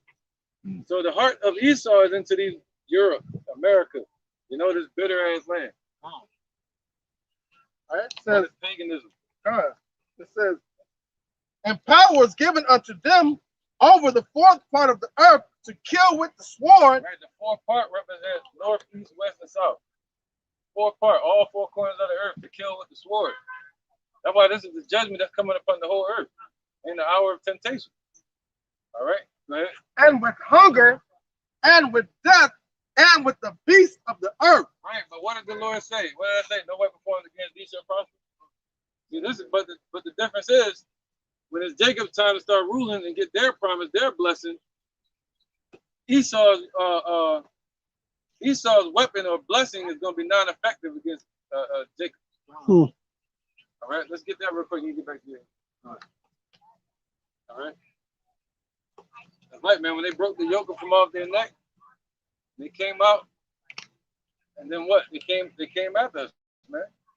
They try to set up their own dominion. Okay, and then you have when they fell after Domitian. Yeah, all right, after Domitian, in the Titus, the Vespasian dynasty. And then they rose again, the dragon, in 1266 AD. All right. This is Isaiah chapter 44, verse 17. So Esau, the real zombie, just won't die. No weapon that is formed against thee shall prosper, and every tongue that rises against thee in judgment thou shalt condemn. This is the heritage of the servants of the Lord, and the righteousness is of the Lord, saith Yahweh. Right. So the Lord doing Esau the same way the Lord did the spiritual demon Satan when he told him to try his servant Job. We represent that today. Ayawab, the hated. We represent Job today. So the Lord like, yeah, Esau, why don't you try them? Try my elect. With your damn weapon, with your swords. It's not going to work. You know, it's going to be non-effective. Where, brother? This is the book of Job, chapter 20 and verse 4. Knowest thou not this of old, since man was placed upon earth, that the triumphing of the wicked is short, and the joy of the hypocrite but for a moment? Though his excellency mount up to the heavens, and his head reacheth unto the clouds, that he shall perish forever like his own dung. Right, They which the excellency, that was in this white man's world. I say, right, Esau. This technology. Yeah, technology, man. Thinking, hey, he got all the power, man. You know, by the great works that he do with his technology, man. You know, thinking that, hey, this place is gonna continue on forever, man. 2/3 of our people think that this devil is gonna continue on with his madness and his devices, man. All right, but it has an end. All right, the technology ain't perfect. It ain't 100%. It ain't great. That fell every day. Yeah. And then look where they're trying to take people into space now. They're like, we're moving on. Like, no, you're not. No, you're not. You're just making a pathetic attempt to do whatever it is you're doing. You basically it's like in a fight, you just flailing. You ain't hitting nothing, but you just flailing. And you think because you see a lot of stuff going past your face that you landing, and the one you swinging at just standing back, just moving out the way. Every now and then a step, whap you and step back in front of you. You know what I'm saying? It's the book of Zechariah, chapter 5, and verse 4. I will bring it forth, saith the Lord of hosts, and it shall enter into the house of the thief, and into the house of him that swear falsely by my name. And ultimately, Esau, all right, being the so-called Caucasian race, he swears falsely by the Lord's name, man. Putting in God he trusts, all right, on the dollar bill. All right, making it seem as if he is a godly being or in a godly nation, when he's not. He's all contrary to the works and the doings of God, man. Right. That's why to live with that, he had to present himself as being God, according to 2 Thessalonians chapter 2. So he said in God we trust, when he trusts in himself and his money and his riches. But when scripture says that was Isaac Howard Precept. This is Psalms chapter 10, verse 4. The wicked, it says, the wicked, though the pride of his countenance, will not seek after Yahweh. God is not in all his thoughts. Just to back up the brother Thanyala, man, just to show that Esau, which is the forefather of the Caucasian race, all right, in their thoughts is not of the Lord, nor to seek them, man. All right, they want to basically indulge in idols, man, and worship false gods that have nothing to do with the Lord, man. Right, but they believe that they're God. You know, but they feel like they can make all the rules and control everything. They say, "Who seeth us?" They don't believe in the Most High. They think they hiding, gliding, but the Most High, his eyes are 10,000 times brighter than the sun. He see everything, so you ain't hiding. And you can tell that they're an ungodly nation, because anybody with any type of moral compass, when they see that, when we show them that the white man's handiwork, we show them that poster, they quick to say, "Oh, we didn't do that." But any righteous beings, like you got to understand, like watch old movies, people have certain type of ethics. So if they say there was stolen land, they would have fear on dwelling on that land if it was stolen, even if it was stolen by their ancestors. They wouldn't want to partake in the sins of their ancestors.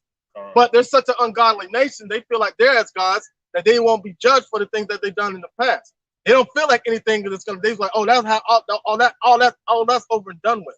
But they keep trying to keep you in remembrance of 9/11. So if you truly disagree with that, then you wouldn't want to have nothing to do with America as it is today. This is Psalm chapter 49, verse 11. Their inward thought is that their houses shall continue forever, and their dwelling places to all generations. And that's why that was done, so their houses could continue forever, so they can have the houses that they have today. That was the whole purpose of the whole slave trade, and to build up America. Why? So they can reap the fatness off it. They're born, man. It's a thing I saw on Facebook, right? Where the white dude, he was a coach, and he said, "Oh, okay, yeah." Where the Edomite dude, he was a coach. He might even been a Jake. We don't even know, but he said. He called out certain things. He said, if you grew up with both of your parents, move forward. They were running a race. And after he quoted all these different things, all the Edomite children were up way further ahead than the Israelite children. And he said, if you think, he's like, yeah, you might be running the same race. But if you think that this is a shame, some of y'all got ahead just because you were born into it. And that was his statement that he was making. He said, guarantee if all of y'all started from the same starting point, that the Jakes will overtake y'all. But y'all were born into a system that provided for you before you even he said you didn't do anything to get into the position that you're in right now. It was all set up. And for you to want to take part in this, that shows the unrighteousness of this nation of people. Proverbs 16:5. Everyone that is proud in heart is an abomination. There's an abomination right there. Catch it. This is the abomination. Golden girl.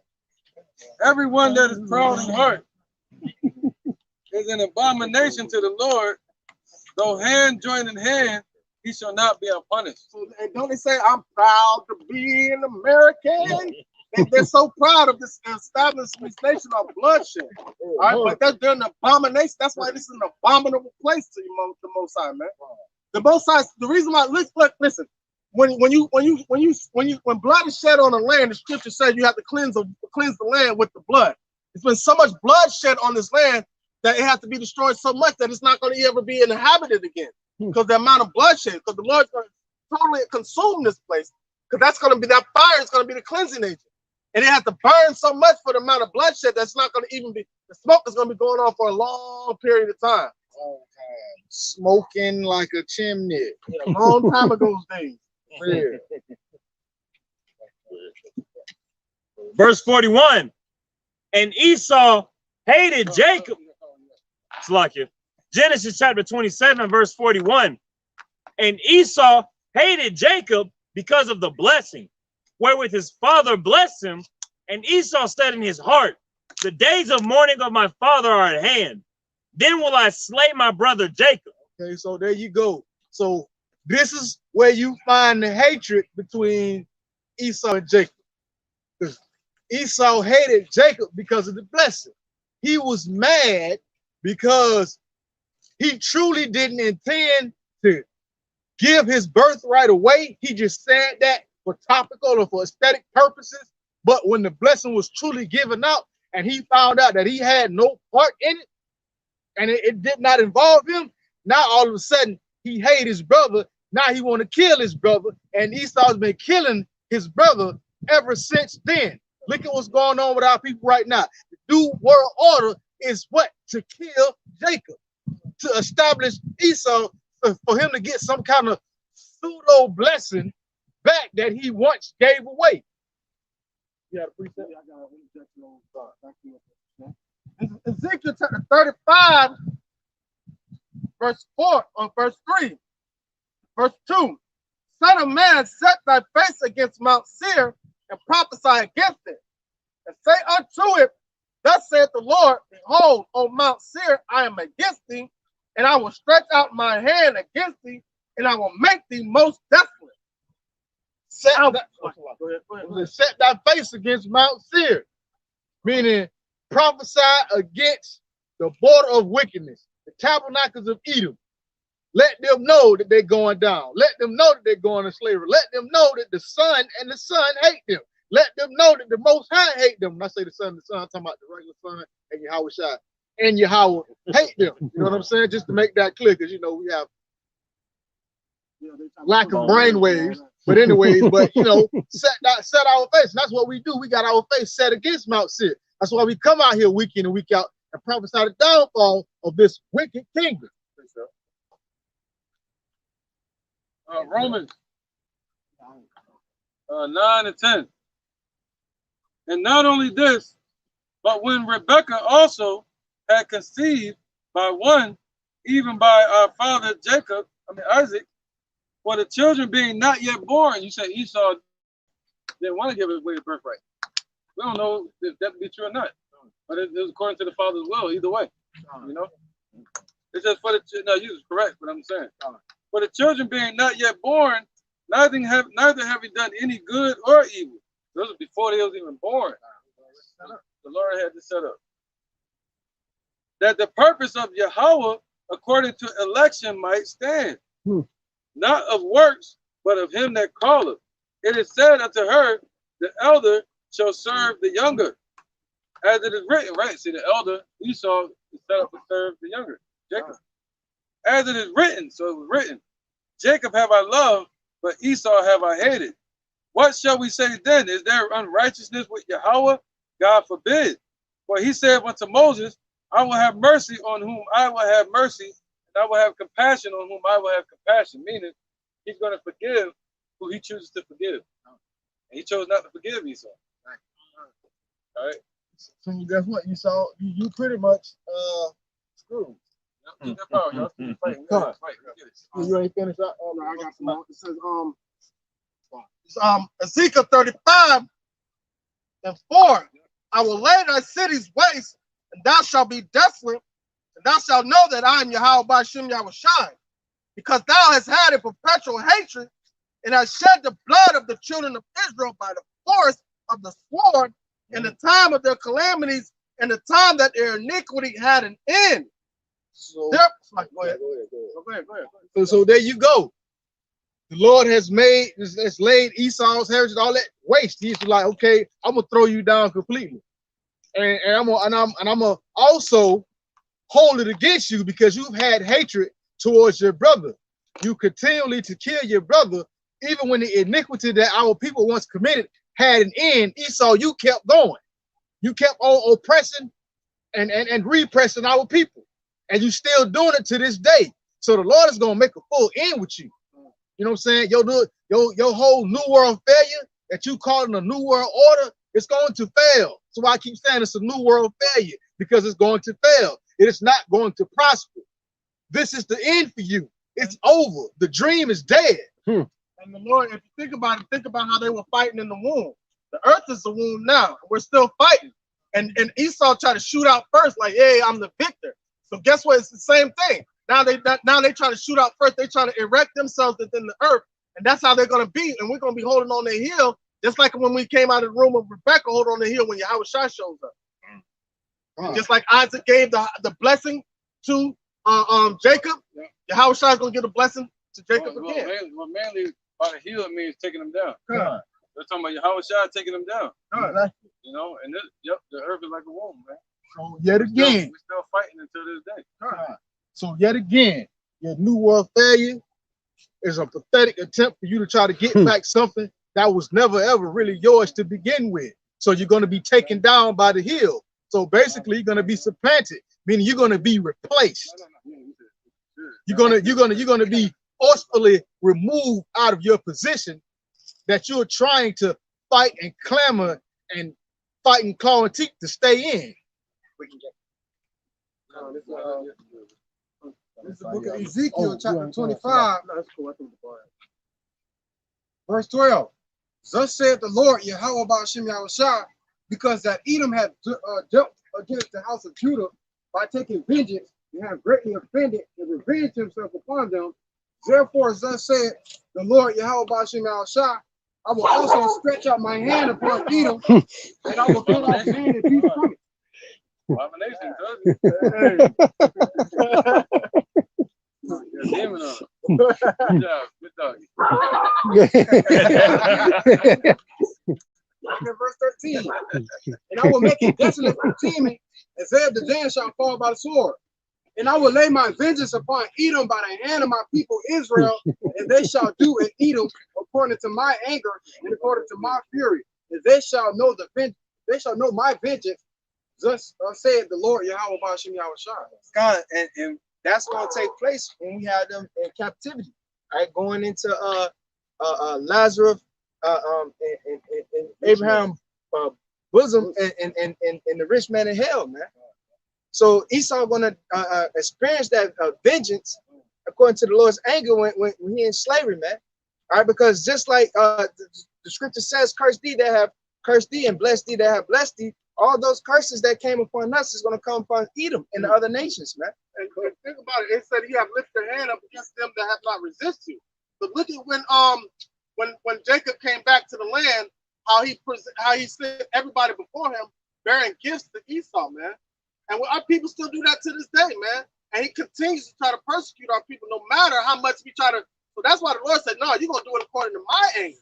Because he didn't put the spirit in us to rise up against Esau and afflict Esau or have that hatred towards Esau like how he has towards us. We hate all wickedness, you know what I'm saying? But the Lord will put it in the spirit of us according to his anger, and we're going to tear their asses up. Precept. This is Obadiah chapter 1, verse 10. For thy violence against thy brother Jacob, shame shall cover thee, and thou shalt be cut off forever. So that's what the Lord is saying unto the nation of Edom. All right, because of the violence that y'all have towards the children of Israel, the so-called Negroes, Latinos, Native Americans, and history shows what y'all have did unto us from all the way from Antiochus the Fourth to all the way up to now, man. All right, having us in slavery, all right, rape, rob, and murdering our the men, the women, and children, man. So, but that's why the Lord is saying he's going to cut y'all off forever. Y'all not gonna. It's not going to be a spirit to be able to be placed in a vessel on this earth, man. Isaiah 11 and 13. The envy also of Ephraim shall depart, and the adversaries of Judah shall be cut off. So there goes that hatred between the northern and the southern kingdom, the top two tribes, Judah and Ephraim, man. Yeah, but then it said earlier, we said Esau revolted against Judah until this day. So the adversaries of Judah, that's Esau. Ephraim shall not envy Judah, and Judah shall not vex Ephraim. The Lord bringing that peace between us again as one nation. All right. But they shall fly upon the shoulders of the Philistines towards the west. What does that mean? That means these two nations, the nation of Israel, the northern and southern kingdom, they're going to come together and they're going to fight against the Philistines, the African nation. All right. And they shall spoil them of the east together. So we're going to be together and be fighting against these nations, man. And spoiling them nations, taking all their lands from them and stuff. They shall lay their hand upon Edom and Moab. All right. And that goes into Moab, China, and Russia building their damn NATO. So they're getting ready for slavery too.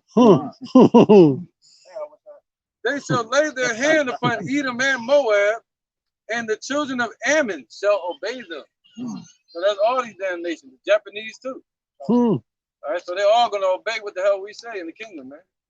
All right, and our adversary, our enemy is going to be cut off, like the brother Jabbar was reading. The enemy going to have biblical characters. It's the book of Malachi, chapter 1, verse 4. Whereas Edom saith, we are impoverished, but we will return and build the desolate places. Right. That happened with Herod the Great. Even before they came into rulership, into power. That's right. They had that thought. Yeah. All right. But this is what the Lord said. Yep. Thus saith the Lord of hosts, they shall build, but I will throw down, and they shall call them the border of wickedness, and the people against whom the Lord have indignation forever. Right. They always been trying to rebuild Edom. They can't. That land is going to be given to Israel. All right. So Herod found out that he was an Edomite. He was the son of Antipater the Edomite. So he wanted to go back and rebuild Edom. So that's why he started making his ranks up in the Roman Empire. All right, and even went to started slaughtering people. He married I think Aristotle the second. He married his sister named Miriam, and they were the last kings of Judah. All right, the last kings of Judah, and Herod took the throne and became governor over Judah, over Israel and Judah, Jerusalem. You know, he wanted to be king. He thought he was the king. But we had a king. That's why he said, yo, what? There's a king born. Who? His name is Yahushua. I got to meet him. Where he at? And they wanted to kill him because Esau wanted to be king. And they wanted to go back and rebuild those desolate places. But the Lord said, nah, nope. That heritage is going to be wasted, man. All right? So everything they're aiming for, their New World Order is all going to be wasted and destroyed. And I truly believe if they were to get, the Lord was to let them establish their New World Order, they would go back and make Edom the capital. They'll probably make that the kingdom. Yeah. Yeah, be a big ass red castle over that mud. The Red House over there. The White House over here, they have the Red House over there. Yeah, Red House. But go ahead, brother, let's work out. We kind of close it up on this topic.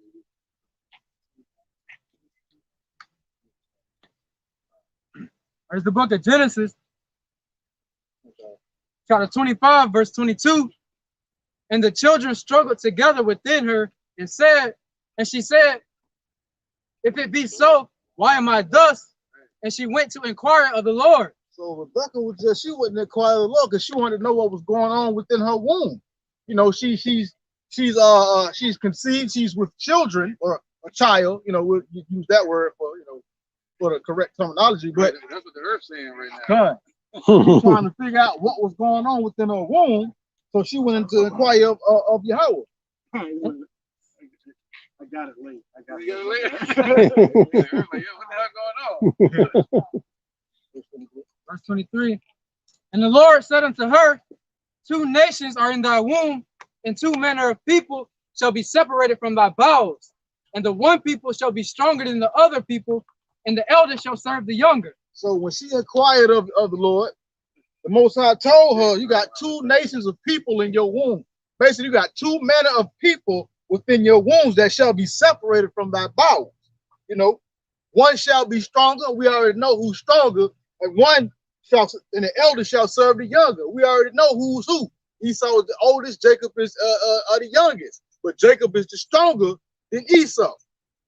Right. And Esau, wisdom is true strength. huh? The strength is given to the children of Israel, according to Revelation 12. And when her days to be delivered were fulfilled, behold, there were twins in her womb.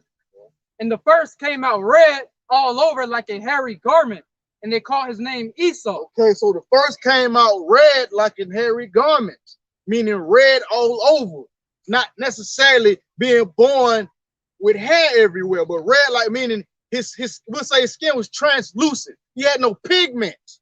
I would say because translucent is kind of somewhat see-through. So he was born with no pigment, no carbon, or i.e. no melanin in his skin, and thus forth he was red like a hairy garment all over, and they called him Esau. What's the Hebrew name? What, Asashua? No, Asashua. Esau. I saw wasted away is he. You know, continue. Nah, I don't. And that shows the spiritual part of it as how he came out cursed, all right? Because that was the first really person coming out born without the pigmentation, man. Prior to that was an example of how the Lord cursed Miriam, Moses, all right, the sister of Moses and Aaron with that same leprosy. But Esau was born that way. But spiritually, we look at Esau being the Cain coming back in the flesh, all right? Basically, because that's what the same thing. The spirit of Cain. He gave up that vow of profane sacrifice, man. Because the Lord put a mark upon Cain too. And after that came his brother out, and his hand took hold of Esau's heel, and his name was called Jacob. Right, Esau is Ishao. Yeah, Ishao, okay, come. You know what I'm saying? And after his brother came out, Jacob came out looking normal. You know what I'm saying? Because leprosy back then in those days, and that was a disease, and you had to separate from people. You know, back then in those times. Yeah, But you had lepers and you had clean lepers. He was a clean leper. He was a clean leper. Physically. Physically clean leper. Spiritually, he was demon. Yeah, spiritually, he was a spiritual leper. Yeah. Yeah. But Dirty leper, yeah. And Isaac was 60 years old when she bare them. And the 60 years old. Isaac was 60 years old when his 2 sons was born unto him. And the boys grew, and Esau was a cunning hunter, a man of the field, and Jacob was a plain man dwelling in tents. So as the boys grew, they learned specifically different skills. Esau was out there walling around in the dirt and dust, being a cunning hunter, and being in the field. And Jacob was a plain man. He was normal. Jacob was just chilling in the house, minding his business. And Who was also represented as a plain man? Job was a plain man, meaning Jacob was entire, wanting nothing, but Esau wanted to go out to the field and set traps and try to devour everything, man. But Jacob, he stayed in the tent, the tabernacle, man. And we carry on that spirit to this day. Esau being a busybody.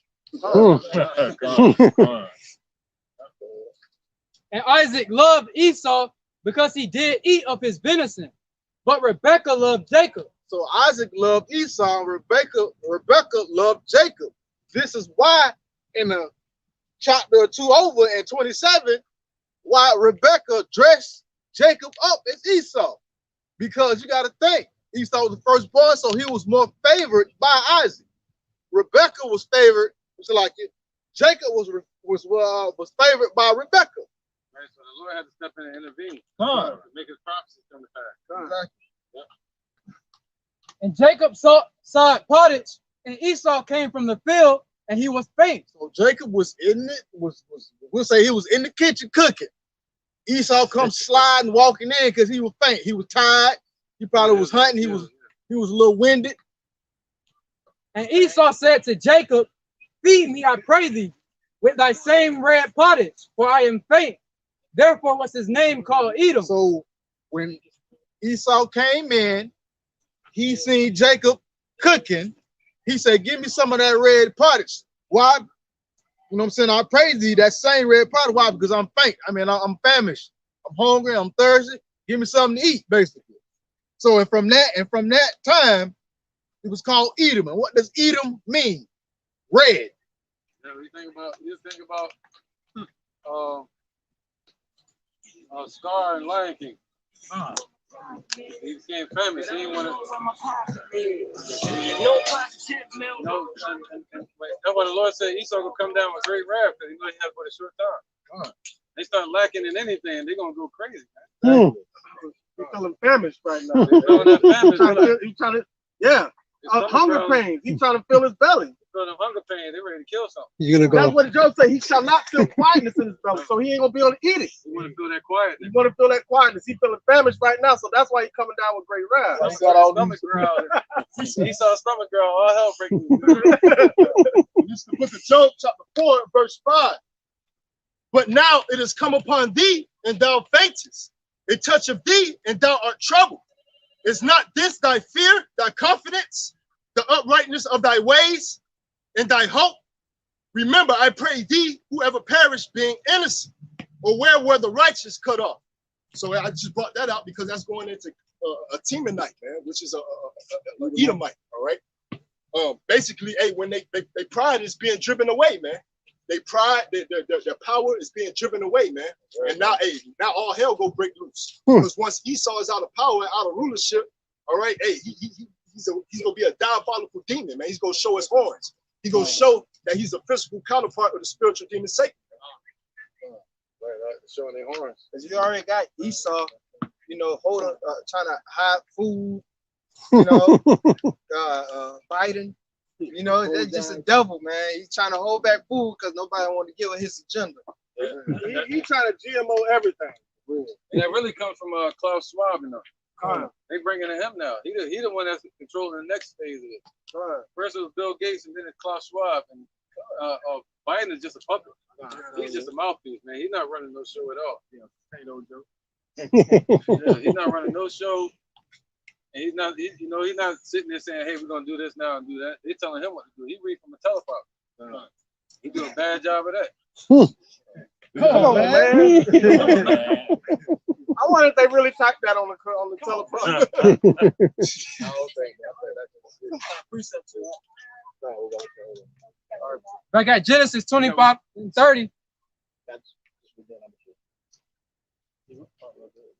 Genesis 25 and 30. And Esau said to Jacob, "Feed me, I pray thee, with that same red pottage, for I am faint." Therefore was his name called Edom.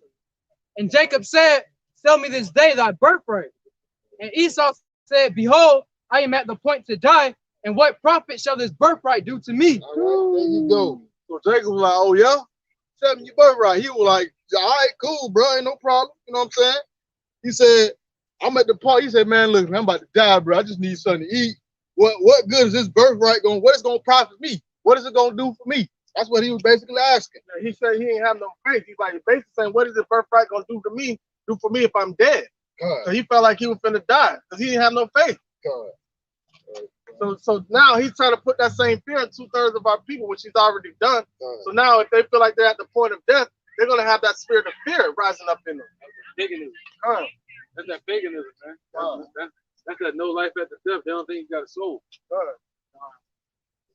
And Jacob said, "Swear to me this day." And he swore unto him, and he sold his birthright unto Jacob. So basically, Jacob was like, "All right, bro, swear to me that you're gonna give me your birthright." And Esau was like, "Yeah, bro, I got you." You know what I'm saying? You know what I'm saying? You can get the birthright. You know what I'm saying? That's when Jacob gave Esau the bread and pottage of lentils, and he did eat and drink, and he rose up and went his way. Because why? Thus Esau despised his birthright. So Esau never cared. When you despise, so that means you hate it. You don't like it. Go ahead. This Psalms 50 and 16. But unto the wicked, Yahweh saith, "What hast thou to do to declare my statutes, or that thou shouldest take my covenant in thy mouth? Seeing thou hatest instruction, and castest my words behind you." Because ultimately, that what would have come with the birthright, his statutes and his covenants. But you know, Esau, yeah, we were a rebellious people, but he's just straight up wicked. Like we at least will attempt to do right. Esau ain't gonna try to do none of that. The Lord ain't give him a zeal, so please, You know, far from it. You say you got a precept, brother? I'm one. This is the book of Jeremiah, chapter 59, chapter 49, verse 16. It says, "Thy terribleness hath deceived thee, and the pride of thy heart, O thou that dwellest in the clefts of the rock, that holdest the height of the hill, though thou shouldest make thy nest as high as the eagle, I will bring thee down from thence, saith the Lord." That's going to the lesson I was speaking about with the NWO. You know, Esau is trying to rise again or be as the stars. You know, 1950s. They set up their over to the 1970s. They set up their satellites out in the heavens. And then now they pushed over to setting up what space stations out there, or what do you call space armies. Space Force. Thank you. Space Force. And now they even going as far as to sending commercial flights out there. As of yesterday, who was that guy? William Shatner. Old ass William Shatner. They sent him out there. That's funny. He's the Star Trek guy. Yeah, so they're setting their nest among the stars again. All right, trying to exalt themselves to another level. So the Lord said He's gonna bring them down. Every time they try to go higher, the Lord gonna bring them down. Contending against the Lord, man. Being a contender, man. From setting up an embassy throughout the four corners of the earth upon every other nation to setting up embassies in the Shemaims, man. Trying to meet the Lord in the host, man. Yeah, he trying to say now space has become a domain for war. They're basically saying now space is a domain for them to use their blessing, the sword. You know? The Lord like, no, that shit is meant for earth. The heavens are made for the children of Israel. Right, go ahead, y'all. Let's get it. This is the book of Isaiah 54 and 16 and 17. Behold, I have created the smith that blow the coals in the fire, and that bringeth forth an instrument for his work. And I have created the water to destroy. No weapon that is formed against thee should prosper, and every tongue that should raise against thee in judgment thou should condemn. This is the heritage of the servant of the Lord Jehovah Shai, and the righteousness is of me, say the Lord Jehovah Shai. So it says, the Lord says, I have created a smith that bloweth the coals, that make these weapons. These scientists, they make the weapons. They do all the nuclear fission, the nuclear fusion. They're the ones that are designing these weapons. They're the ones who are designing the AI systems and the guided systems for these missiles to fly upon their trajectory to hit this place and to burn this place up. And it also says, as the brother Yawal was saying, no weapon as formed against me shall prosper, or formed against the nation of Israel, or the people of Israel, which are the so-called Negroes, Latinos, and Native Americans. No weapon formed against them shall prosper. You know what I'm saying? So whatever Esau can think up, drum up, make up, come up with, it is not going to prosper. You know, of course, the 2/3 of our people, the Most High gonna let Esau grease them up. They're gonna have to, but ultimately they're gonna learn it death by pain. A lot of our people gonna get caught up in the judgment with these missiles. They're gonna get put to death during the race wars and all these other things and stuff like that. But for the most part, the Lord is gonna judge 2/3 of our people. So, but them race wars, they're gonna be winning those race wars. Yeah. They're gonna be beating the shit out there. Yeah, and you know, like I was saying, like Jake gonna be whooping the snot out of Esau. You know, you might have a Jake or two that's gonna fall here and there during that. But the ultimate thing is when Jake was troubled, when the internment camp, when they really fully implement that New World failure.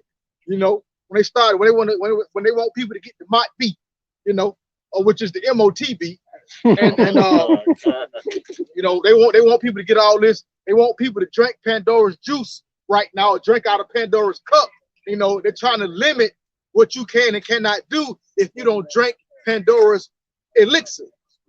You know what I'm saying? Yeah, that's strong wine. You know, they trying to limit what you can do. You know, they're trying to put, you know, we'll say hindrances on you because you have not drunken from that cup. But for the most part, this destruction that's coming, it's over with. I mean, it's gonna make it's gonna make Esau's kingdom over with. It's gonna be over. The smith that bloweth the coal. You know what I'm saying? Those missiles. Because right when Esau think he finna, oh, I'm good. He finna see some rain falling from the sky, and it ain't gonna be water. What's that rumbling noise? God. That's it. Oh, still got a precept? Okay, Psalms 137 and 7. This is Psalms chapter 137, verse 7. To him that made great lights, for his mercy endureth forever. The sun to rule by day, for his mercy endureth forever. The moon and stars to rule by night, for his mercy endureth forever. To him, is the right one? Psalm 137, verse 7.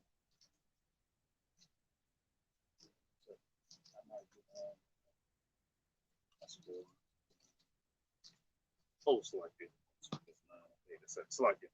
137 and 7. Remember, O Lord, the children of Edom in the day of Jerusalem, who said, raise it, even to the foundation thereof. So remember, raise it means destroy it. So raise it. So basically, David was saying, remember, O Yahweh, the children of Edom, that said, raise it, when they came in to destroy our temple, to destroy not Babylon, but Jerusalem. That's what Babylon was destroying Jerusalem. They were like, hey, come on, we can check this out. Come this way, come this way. And they helped the Babylonians take us down. And they say, raise it to the foundation. So remember Edom, O Yahweh. And guess what, Esau? The Lord remember you. Right. And now he's the king of Babylon. Exactly. Now you the king of Babylon. Now you finna get that Thanos slap that the Hulk caught when he was fighting Thanos. I don't remember which one it was, when it was Endgame or Infinity War. But yeah, he got slapped smooth to the floor. I'm talking about slap the dust off the ground. It's Jeremiah 49 and 12. For thus saith the Lord, behold, they whose judgment was not to drink of the cup have assuredly drunken.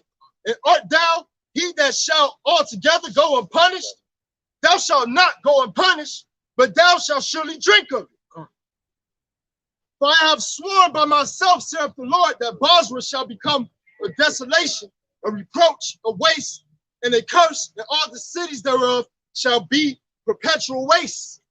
You know, so hey, just as you think that the Lord forgot or the Lord didn't see you, all right, when you said raise it, all right, hey, defiling our homeland, all right, taking advantage of the Lord's people, all right, being that we have been given into the enemy's hands. That's what that 586 BC. 586 BC, all right, then the times of 70 AD where you came in and ransacked Jerusalem, all right, we drunk of that cup, all right, we are surely drunk of that cup, but guess what? The Lord said that he's going to give you that cup, man. You're surely going to drink of that same cup, man, and it's going to be poured without mixture, man. You know? That's so cool.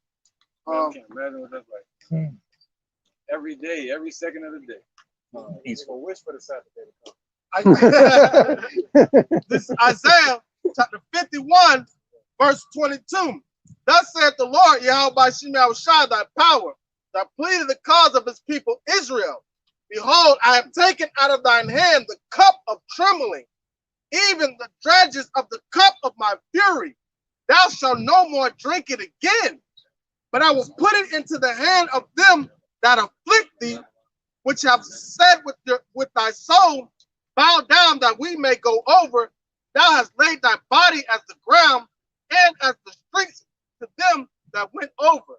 So that's like how my mom used to always say, don't let nobody walk over you. But we allowed the children of Israel, allow the children of Israel to walk over us. This is a young king right there. That's what I'm talking about. We do this for the little kids like this, all right?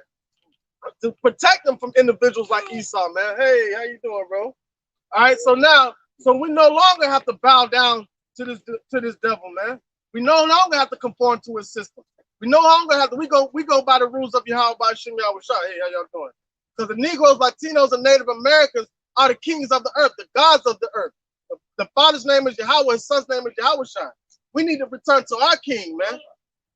All right. Proverbs 22:6. Train up a child in the way he should go, and when he's old, he will not depart from it. And one day that child is going to remember coming to speak. And the Lord's going to bring that to his remembrance. Him coming to speak to the men of the Lord, man. You know, look, that little child's going to be blessed because of that, man. That was probably his starting point to the truth. That one kid. Remember that? Yeah. Hey, I don't remember that.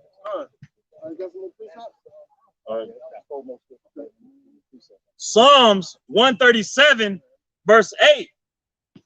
O daughter of Babylon, who ought to be destroyed, happy shall he be that rewardeth thee as thou hast served us. So, O daughter of Babylon, we all know this daughter of Babylon, happy shall he be. Who gonna be happy to jack this place up?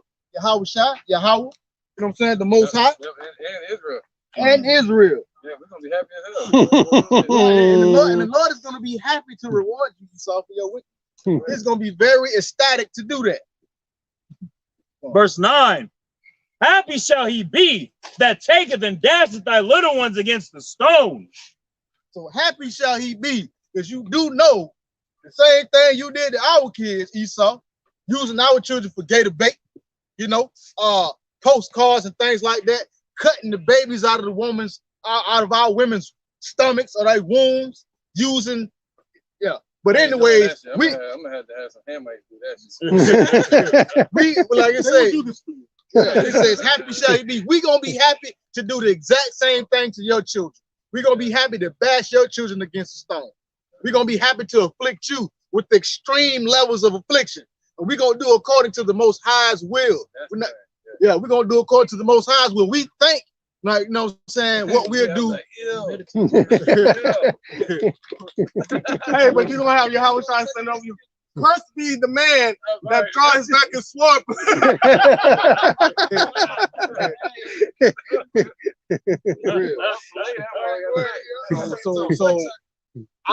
So the Most High, Yahweh Shai, and ourselves Yahshua is going to be very happy to do these things unto you because you are deserving of them.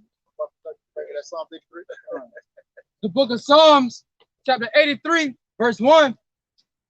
Keep not thy silence, O Yahweh, hold not thy peace, and be not still, O Yahweh, Bashim Yahushua. For lo, thy enemies make a tumult, and they that hate thee have lifted up the head. They have taken crafty counsel against thy people and consulted against thy hidden ones. They that hate thee have lifted up the head. Who is the head? The ambassador of the heathen, man. All these nations hate Yahweh by Shem Yahushua, but they have lifted up Edom, man. They have lifted up Edom and say, hey, you're going to be the front runner that's taking these people down. These 12 tribes down, this nation of Israel, you're going to be the front runner.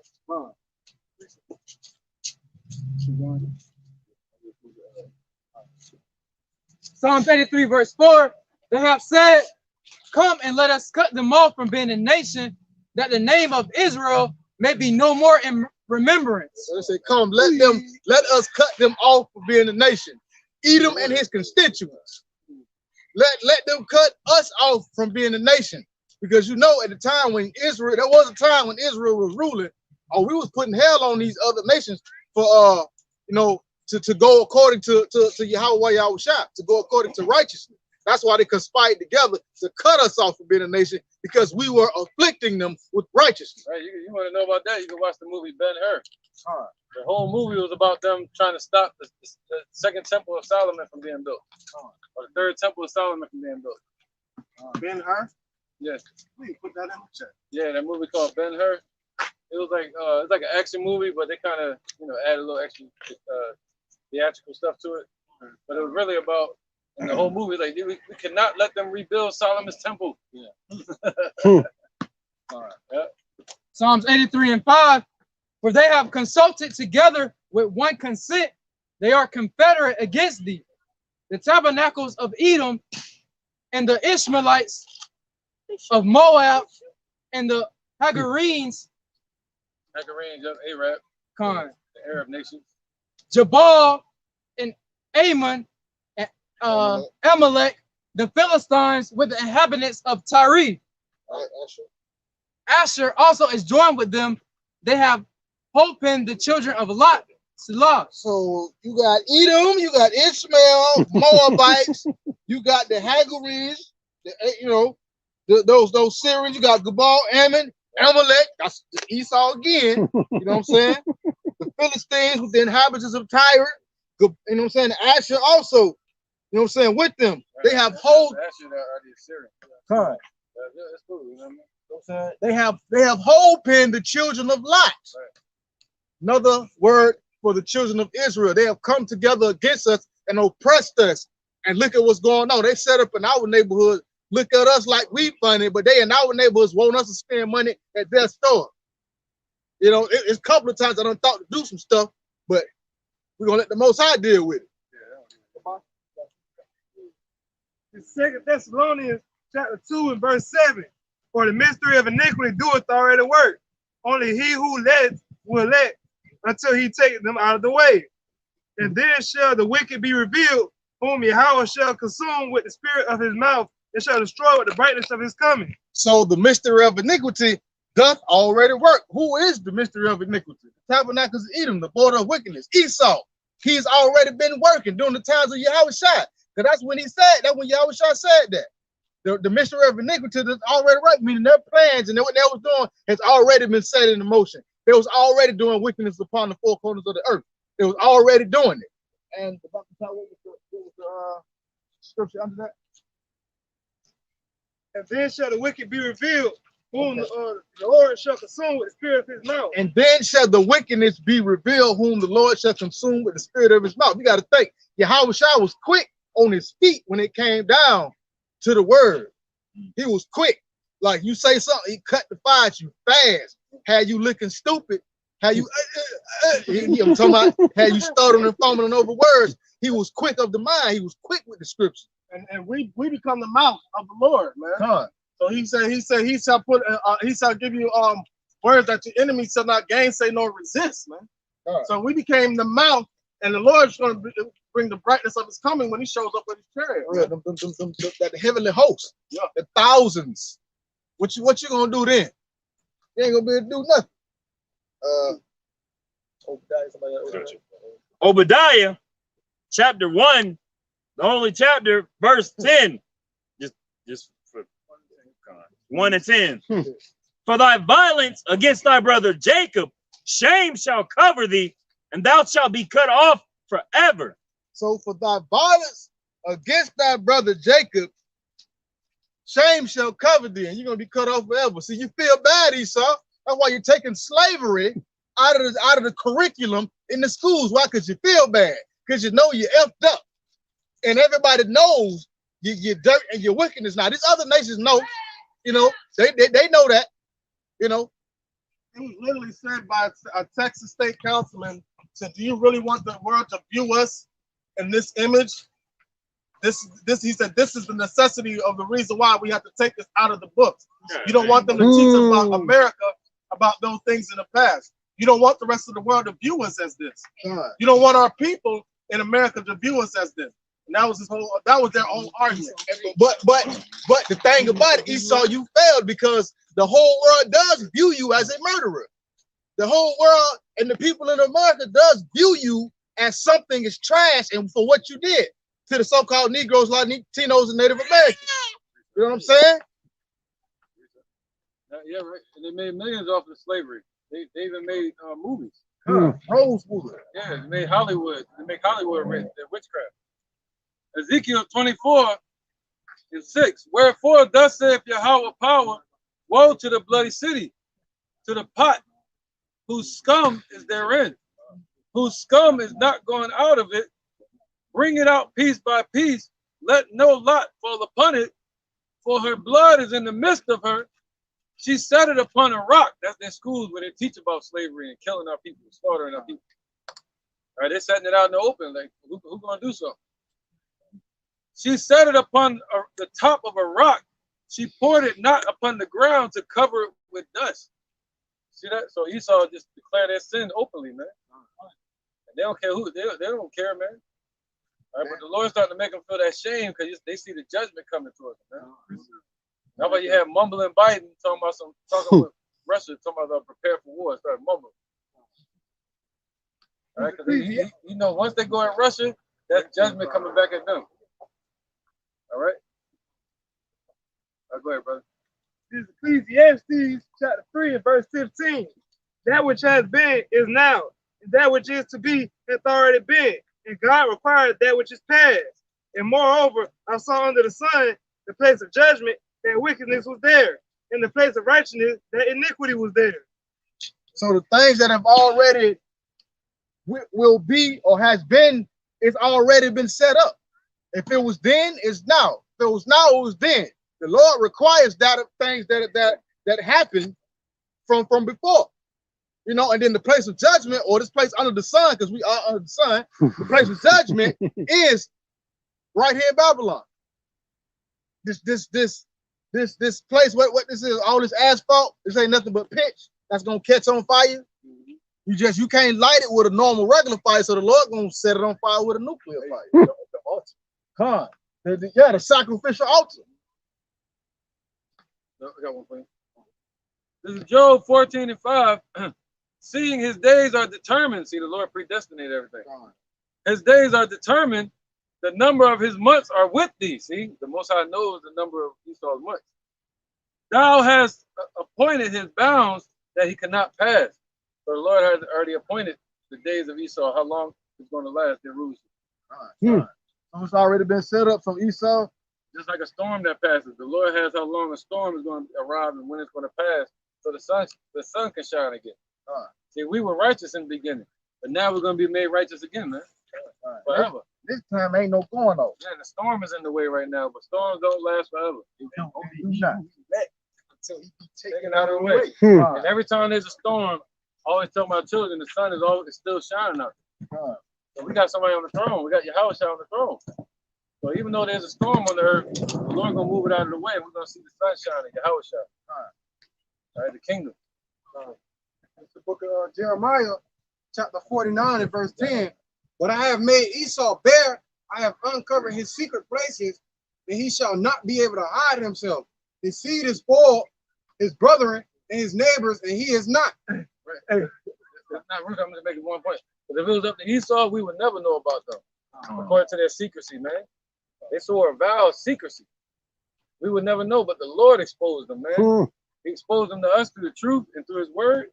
And also, he exposed them to the world through the prophets. All right, and through their own actions, revealing themselves to be the mystery of iniquity. All right, we got to make a point, sir. Oh, okay. This is Obadiah 1 and 11. In the day that thou stoodest on the other side, in the day that the strangers carried away captive his forces, and foreigners entered into his gates and cast lots upon Jerusalem, even thou was as one of them. So at the time when our people were being taken down, when Jerusalem was falling, Esau was right there with these other nations. That was 586 BC with Babylon. You know what I'm saying? Right there when Babylon came and Esau, you was right there smack dab in the middle of it, watching like, yeah, take them down, get rid of. They burned it down. They burned it down back then, after the orders of Nebuchadnezzar. You was there and you watched our people get taken by the foreigners into captivity. So you was there. So guess what? You had a hand in it. Verse 12.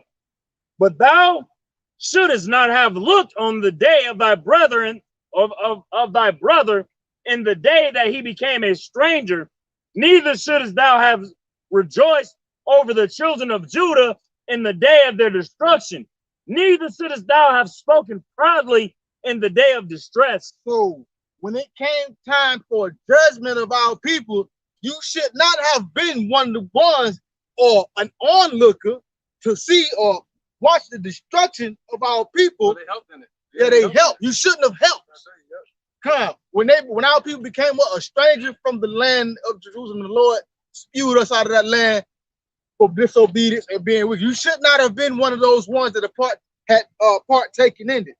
You should not have been one of the ones who rejoiced over the children of Israel, in the day of their destruction. You should not have been one of the ones who spoke proudly against our people. I'll read this real quick. Not cutting you off. This is First Ezra chapter 4. First Ezra chapter 4, verse 45. Thou also hast vowed to build up the temple which the Edomites burnt when Judah was made desolate by the Chaldeans. When Judah was made desolate by the Babylonians, the Assyrians, with Nebuchadnezzar, Edom was right there and burnt down that temple then. All right, and then 70 AD, they burnt it down again, man. Repeat offender or habitual offender, or like Charlie Murphy said, you're a habitual line stepper. You just kept going too far all the time, and you still going too far. He's a habitual lawbreaker. And this is Deuteronomy 23 and 21. When thou shalt vow a vow unto the Lord thy power, thou shalt not slack to pay it. For the Lord thy power will surely require it of thee, and it will be sin in thee. So that's that scum. That ain't left. Right. It's like the brother said, scum in that pot. Like you wash the pot and then come and it's still all full of cooked and caked on food. But then they're like, oh yeah, this pot clean. You don't get that. But that's how Esau presents himself, as clean, but he's an open sepulcher full of dead men's bones. You know what I'm saying? And the brother Kabash brought out, man, he required it. The Lord requires the things of old, man. So you'll get a judgment. Everybody's gonna be judged for what they have done, man, in their body, man, in their vessels, and in their past lives, man. Esau, you ain't skating. So when you go down in your bunkers and the Lord give that order and turn these fishes into hunters, I pray the Most High have me on the front line. I'm snatching you right on the pot, you bunker by your head. I'm gonna grab your whole head and yank you, slap up out of there. Verse 13. Yeah, we don't want to make death threats. That's what he take it as. We ain't saying now. We're saying in the kingdom. You know what I mean? How rocky. Yeah, y'all rock is out. That's what they thus saith the Lord. Thou shouldest not have entered into the gate of my people in the day of their calamity. Yeah, yea, thou shouldest not have looked on their affliction in the day of their calamity, nor have laid hands on their substance in the day of their calamity. Neither shouldest thou have stood in the crossway to cut off those of his that did escape.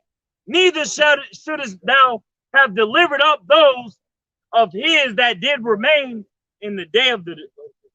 Okay. Trying to get away, you see the motherfucker grab you. Hey, that's the spirit though. That's the spirit. Look how your boy Creepy Joe talking. He don't care if it takes 6 minutes, 6 hours, or 6 weeks. It's gonna be done. He's making it. No matter whatever kind of crevice or whatever kind of way he's trying to get up out of this thing, he's trying to corner the people, and that's their mindset.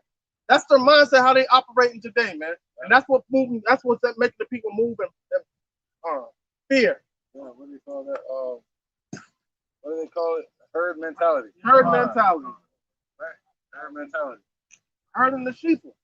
Right, so you shouldn't have even stepped foot in our city. You shouldn't have even did none of the stuff in the days of our calamity. You shouldn't have did none of the crap you just did. You should not have done nothing. These are the words of Yahweh Hashem Shai. You shouldn't have did it. You know what I'm saying? Now, what if they didn't, though? That's the thing. Somebody would have to do it. Yeah. The Lord had to make somebody do it so he can establish his righteousness, his elect upon the earth. To have some to dishonor, some to honor. Yeah, that's right. So we had to have somebody be the top, somebody be the bottom. That's right, man. Hey. So we glad you did it. Thank you. Hey, how the thing go? Better you than me. Hey, That's what they were saying. When we were in this situation, they had their time to laugh. They were saying that to us. See that? They were saying better us than them. Yeah, okay. They were saying we should have been over there when we came over there with them ships to get people. Right. The funny thing is, they said better you than me, right? When they saw this, they said the same thing to Yahushua when he was on the cross. But what did they say above his head? King of the Jews. All right, King of the Jews. So he's the true king. So what does that make us? The true children of the Lord, the true Israelites. All right. Verse, Better us than you. That's right. Obadiah 1:15. For the day of the Lord is near upon all the heathen. As thou hast done, it shall be done unto thee. Thy reward shall return upon thy own head. yeah, that's self-explanatory. The same thing that you have done is going to be done unto you. Yahweh is not mocked. Whatever a man soweth, that shall he also reap. So it's coming back round. It's going to come back to you, and it's going to be 1,000,000 times worse, man. Well, when day one hits, man, What? the second one. When the elect get spiritual powers, man, that's what the Lord said he's going to deliver us in 6 troubles. That's when we deliver it. That's the word deliverance. Deliver us from what? From captivity, from sin, from being destroyed under Esau's blessing, their weapon. All right? That's right, man. All right, brother. Book of Isaiah 33, 19, and 20. No, let me go straight. 20. Look upon Zion, the city of our solemnity. Thine eyes should see Jerusalem, a quiet habitation, a tabernacle that should not be taken down. Not one of the stake thereof should ever be removed, neither should any of the cord thereof be broken. So look upon Zion, a tabernacle or a mount that's not ever going to be removed or moved again. No matter when the Lord set it up this time, it ain't going nowhere. It's going to be established forever. And ain't nothing nobody going to be able to do to stand against it. It ain't going to be none of this protesting and stuff in the kingdom. Ain't going to be none of that. You're going to be in your lane. You're going to be in order. Rise up if you want to. You're going to have more than just Israelites to deal with. In the kingdom, I'm gonna have a bunch of speakers everywhere, right? And then and periodically, I'm gonna play through the speakers and make it sound like it's an uproar of Esau, and they rising up and the shit happening, and they tearing shit down, and then they gonna walk outside and see everybody enslaved. Like, God damn it! You know what I'm saying? Thought it was our time again. And that's the thing.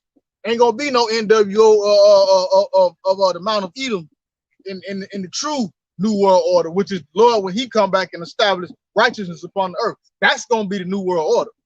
This little program y'all have that y'all gonna establish in wickedness. It's just that, a program. The Most High gonna hit the delete button, and this is gonna be over. You gonna be uninstalled like a computer program. Verse. Isaiah 59, 19. The book of Isaiah, chapter 59, verse 19. So shall they fear the name of the Lord from the west, and his glory from the rising of the sun. When the enemy shall come in like a flood, the Spirit of the Lord shall lift up a standard against him. So when the enemy comes rushing in like a flood, the Lord is going to lift up that standard against him, and that's going to put the fear of Yahweh Shai in them. Yeah, it's going to put the fear of the Most High in 2/3 of our people. But we talk about Esau right now. Right, that's when the Lord going to deliver his men in 6 trouble. God. And it's going to put the fear, and they're going to fear from the east. They're going to fear the Lord. Yeah, that's day one. God, they're going to fear, period. They're going to fear. And they're going to know, oh, these are the true people of Yahweh B'Hashim Yahweh Shai. We're going to have a lot of day ones. We're going to have a day one. We're going to start kicking their ass over here. On this side, when Esau's kingdom, the transition from dark to light. And then you're going to have a day one when the elect come out of the chariots, kick their ass some more. God. And there's going to be a lot of day ones. Right? We're going to have a day one where the women get to kick their ass, a day one where the children get to kick their ass. There's going to be a lot of day ones, man. First time for everything. It's going to be the first time kicking your ass on this mountain. The first time kicking your ass in this ocean. The first time kicking your ass on this boat. First time for everything. Yep. This is Job chapter 20, verse what? 4. Verse 4. Knowest thou not this of old, since man was placed upon earth, that the triumphing of the wicked is short, and the joy of the hypocrite but for a moment? So there you go. Knowest this not of the days of old. Esau, you're not, even in the days of old, your wickedness didn't go nowhere. Look at ancient Rome. It went down. You know, look at ancient Greece. It went down. So wickedness does not last forever. Yeah, look at Babylon. Look at the Syrian Empire. Huh. Look at all these different kingdoms that was set up on wickedness and where they at now. Yeah, they thought Egypt was gonna last forever, man. Huh. The Syrians tried to borrow from them. That's how you get the Assyrian Empire, looking just like Egypt. Huh. Well, where all that's at now? Why? Because you ain't They gonna used get to tell that king, they say, "Oh, king, live forever." Long live the queen. All that, yeah. Let me get these precepts. Verse 15. Job chapter 20, verse 15.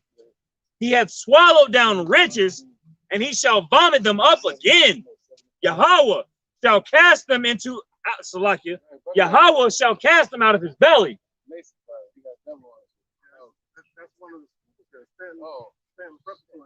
the Oh wow.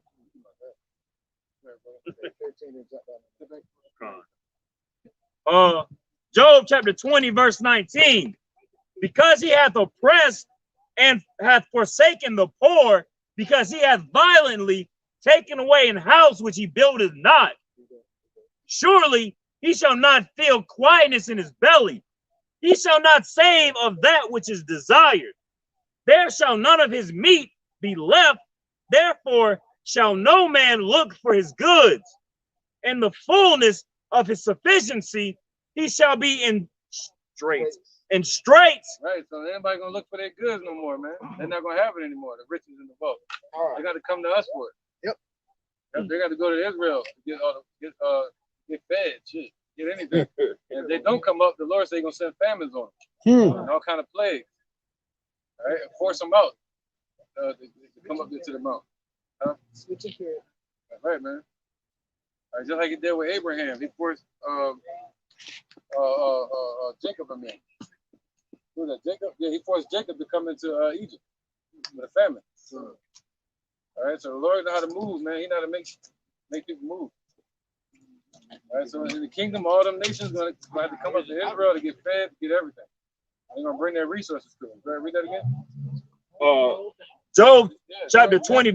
They're gonna come to us for the one of all things. That's right. The Lord gonna make us the head and not the tail. That's right. I'm on with it, man. Job chapter 20, verse 22. In the fullness of his sufficiency, he shall be in straits. Every hand of the wicked shall come upon him.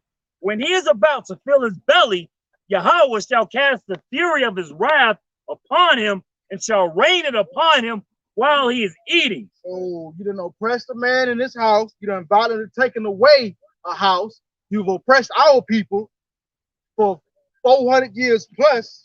You know what I'm saying? You take away things that you did not build with violence. 500 years plus. 500 years plus, Salakia. You know what I'm saying? You take away things. You didn't build these houses. You plan on kicking in people's doors, taking them out their houses because they don't want to go with your program. You know, so you're not gonna feel quietness when you start to get your new world failure. You're not gonna feel that you're not gonna get that. You know what I'm saying? Because as soon as you think that you're gonna get that, that's when the Lord is gonna come upon you, and it's gonna be like you sitting down to a good, nice dinner. You done got your fork and you got your spoon. This food smelling good. As soon as you put that fork or that knife to that steak, and you get ready to cut it and to put it in your mouth, just imagine somebody slapping you in the back of your head before you can even take a bite. I mean, literally knocking the snot at you. And the Lord gonna go quick injection. You know what I'm saying? You know what I'm saying? Because the Lord, He's gonna rain fury upon you while you are eating. So while you're in the midst of your tomfoolery, your new world failure, the Most High gonna send wrath and judgment upon you, and you ain't gonna succeed nowhere, no how. But you only doing this because you still have that hatred towards your brother Jacob, Esau. That's the whole reason this new world failure is even being implemented, because you're trying to get back something that you gave away. But when you read the scriptures, it was never ever really yours to begin with.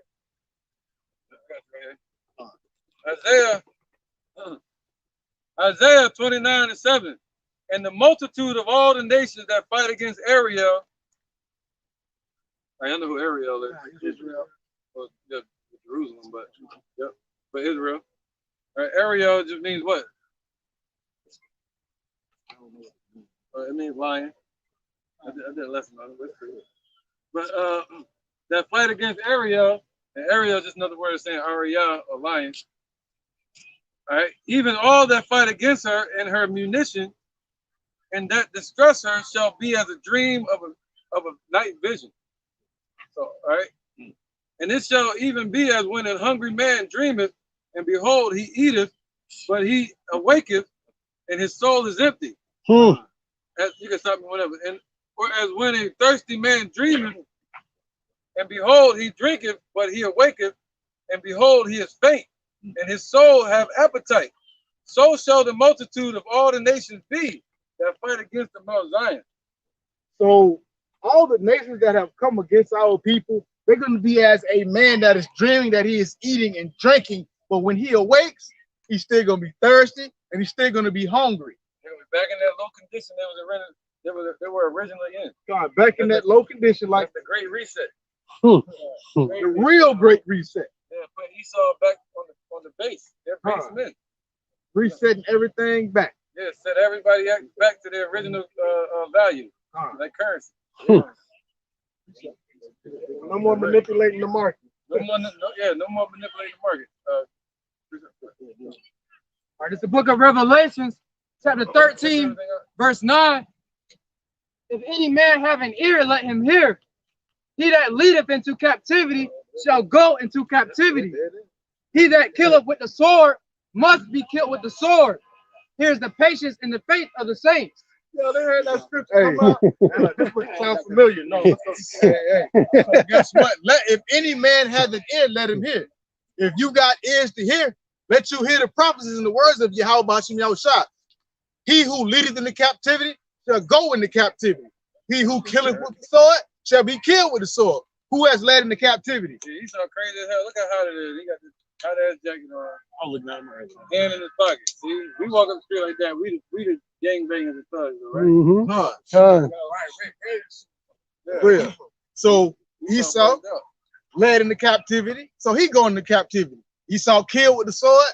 So he getting killed with the sword. This is the patience and the faith of the saints. this is going to happen to you, Esau. It's not the faith and the patience of 2/3 of our people, though. Huh. But the saints mean to be holy and set apart from them. Huh. But this is our faith and this is our hope, man. So we're not taking anything you dishing out. Real. We're going to be saying that in court, at our jobs, wherever we got to go. All right? Go ahead, brother. Everybody need to practice their no. This Obadiah 1:9, and thy mighty men, O Teman, shall be dismayed, to the end that every one of the mount of Esau may be cut off by slaughter. Right, that's Teman right there. Yeah, that's the elite. The smarts of Esau. Yeah, you know, those who believe in their way. You know, they believe that they're God, and ultimately they believe in their science, man. Their science and their technology, which ultimately will have them dismayed, man, cut off guard. Wisdom of this world, man. And Biden confirmed that.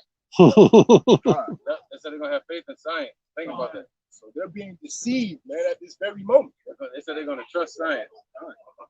They like to put Isaac Newton. They call him Sir Isaac Newton. They like to put him on the pedestal because he what did he find out with Apple, the gravitational theory and stuff like that. Yeah, he was correct. He was, but yeah, he died from eating mercury. So Wasn't too smart. It just shows, you know, their faith in science. Like they said, Esau became wiser than Dane. I mean, I don't know that mercury, they'll put it that way. I heard something about it. Planet they had, these devils had put mercury, fill them up with candy, and then when they keep around, we're gonna fill it up with mercury and stuff like that. Mercury is harmful for you, too much of it. All right. Yeah. They warn you of eating too much, like tuna and too much fish, because it got mercury in it, especially an undeveloped human being, like a adolescent, a child, with a not full developed brain or you know, full developed organs. Man, they'll be deterred and altered with mercury. Right. You remember the what they call them? The H1N1 shot. They got me. They got me. They got me. I said, they got me. Yeah, that's it. So you ever heard of the Mad Hatter?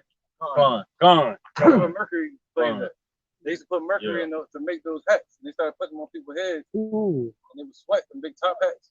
And people would sweat, and the mercury would go into their temple, and they would go crazy. So they call them Mad Hatters. That's where it come from. Yeah, but they were putting that. Whatever. That's just like the lead in the water. Hey, all these, it's just different forms of weapons that you saw. God damn. He honking me down. He might be filled with mercury.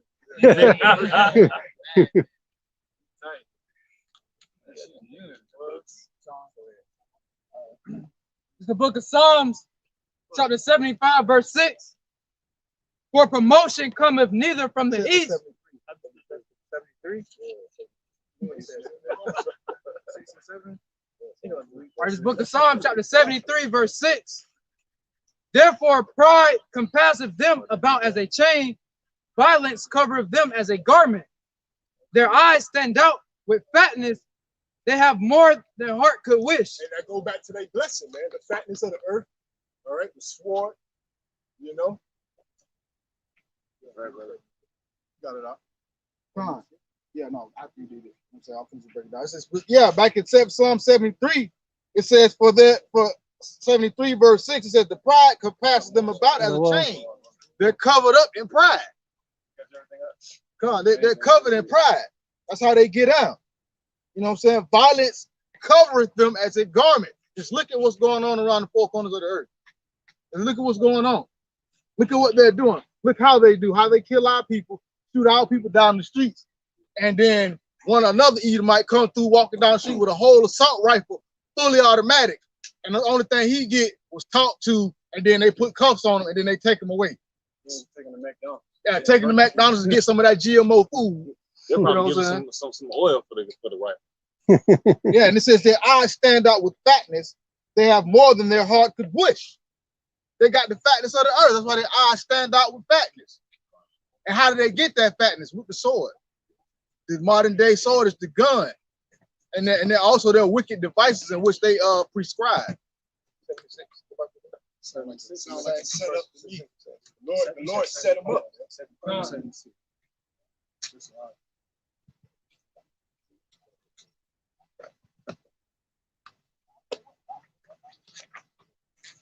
This is the last one. 75. This is the book of Psalms, chapter 75, verse 6. For promotion cometh neither from the east, nor from the west, nor from the south, but Yahweh Bashem Yahushua is the judge. He putteth down and set up another. So promotion don't come from none but the Most High. So the fact that Esau is where he's at right now, it came from the Most High. It ain't coming from the east, it ain't coming from the south, it ain't coming from the north, it ain't coming from the west. But it comes from Yahweh, because why? Because the Most High is the judge. He put one down and lifted up another. And guess what? He putting Esau down, and guess who he's going to lift up? He's going to lift up Yasharala, the so-called Negroes, Latinos, and Native Americans. And Yahushua is going to be our king that's going to sit on the throne. So that's going to be the true new world order. Esau, your world order is a pipe dream. It's going, the Lord going to blow it up in your face. You know what I'm saying? So you ain't going to be able to accomplish it or achieve nothing that you set out to do. And that pipe dream, the pipes on that pipe dream are sewer pipes. Con. So you're gonna be flushed out through the drops. Con. That's that. Anybody got any more precepts? More precept there? No, we're gonna wrap it up. Con. Okay, well, with that being said, you know what I'm saying? We want to give all praise to the Most High and his true prophet names and the spirit of truth. Call, Alayim, La, Yahweh, Bahashem, Bahashem, Ha, Raka, Kodash, Ma'amah. Also double honor to the elder apostles and their elders of GMS as well. And with that, Shalom. Shalom. You want to do any hydration and stuff? I got a hydrate bathroom. Me too. Seriously?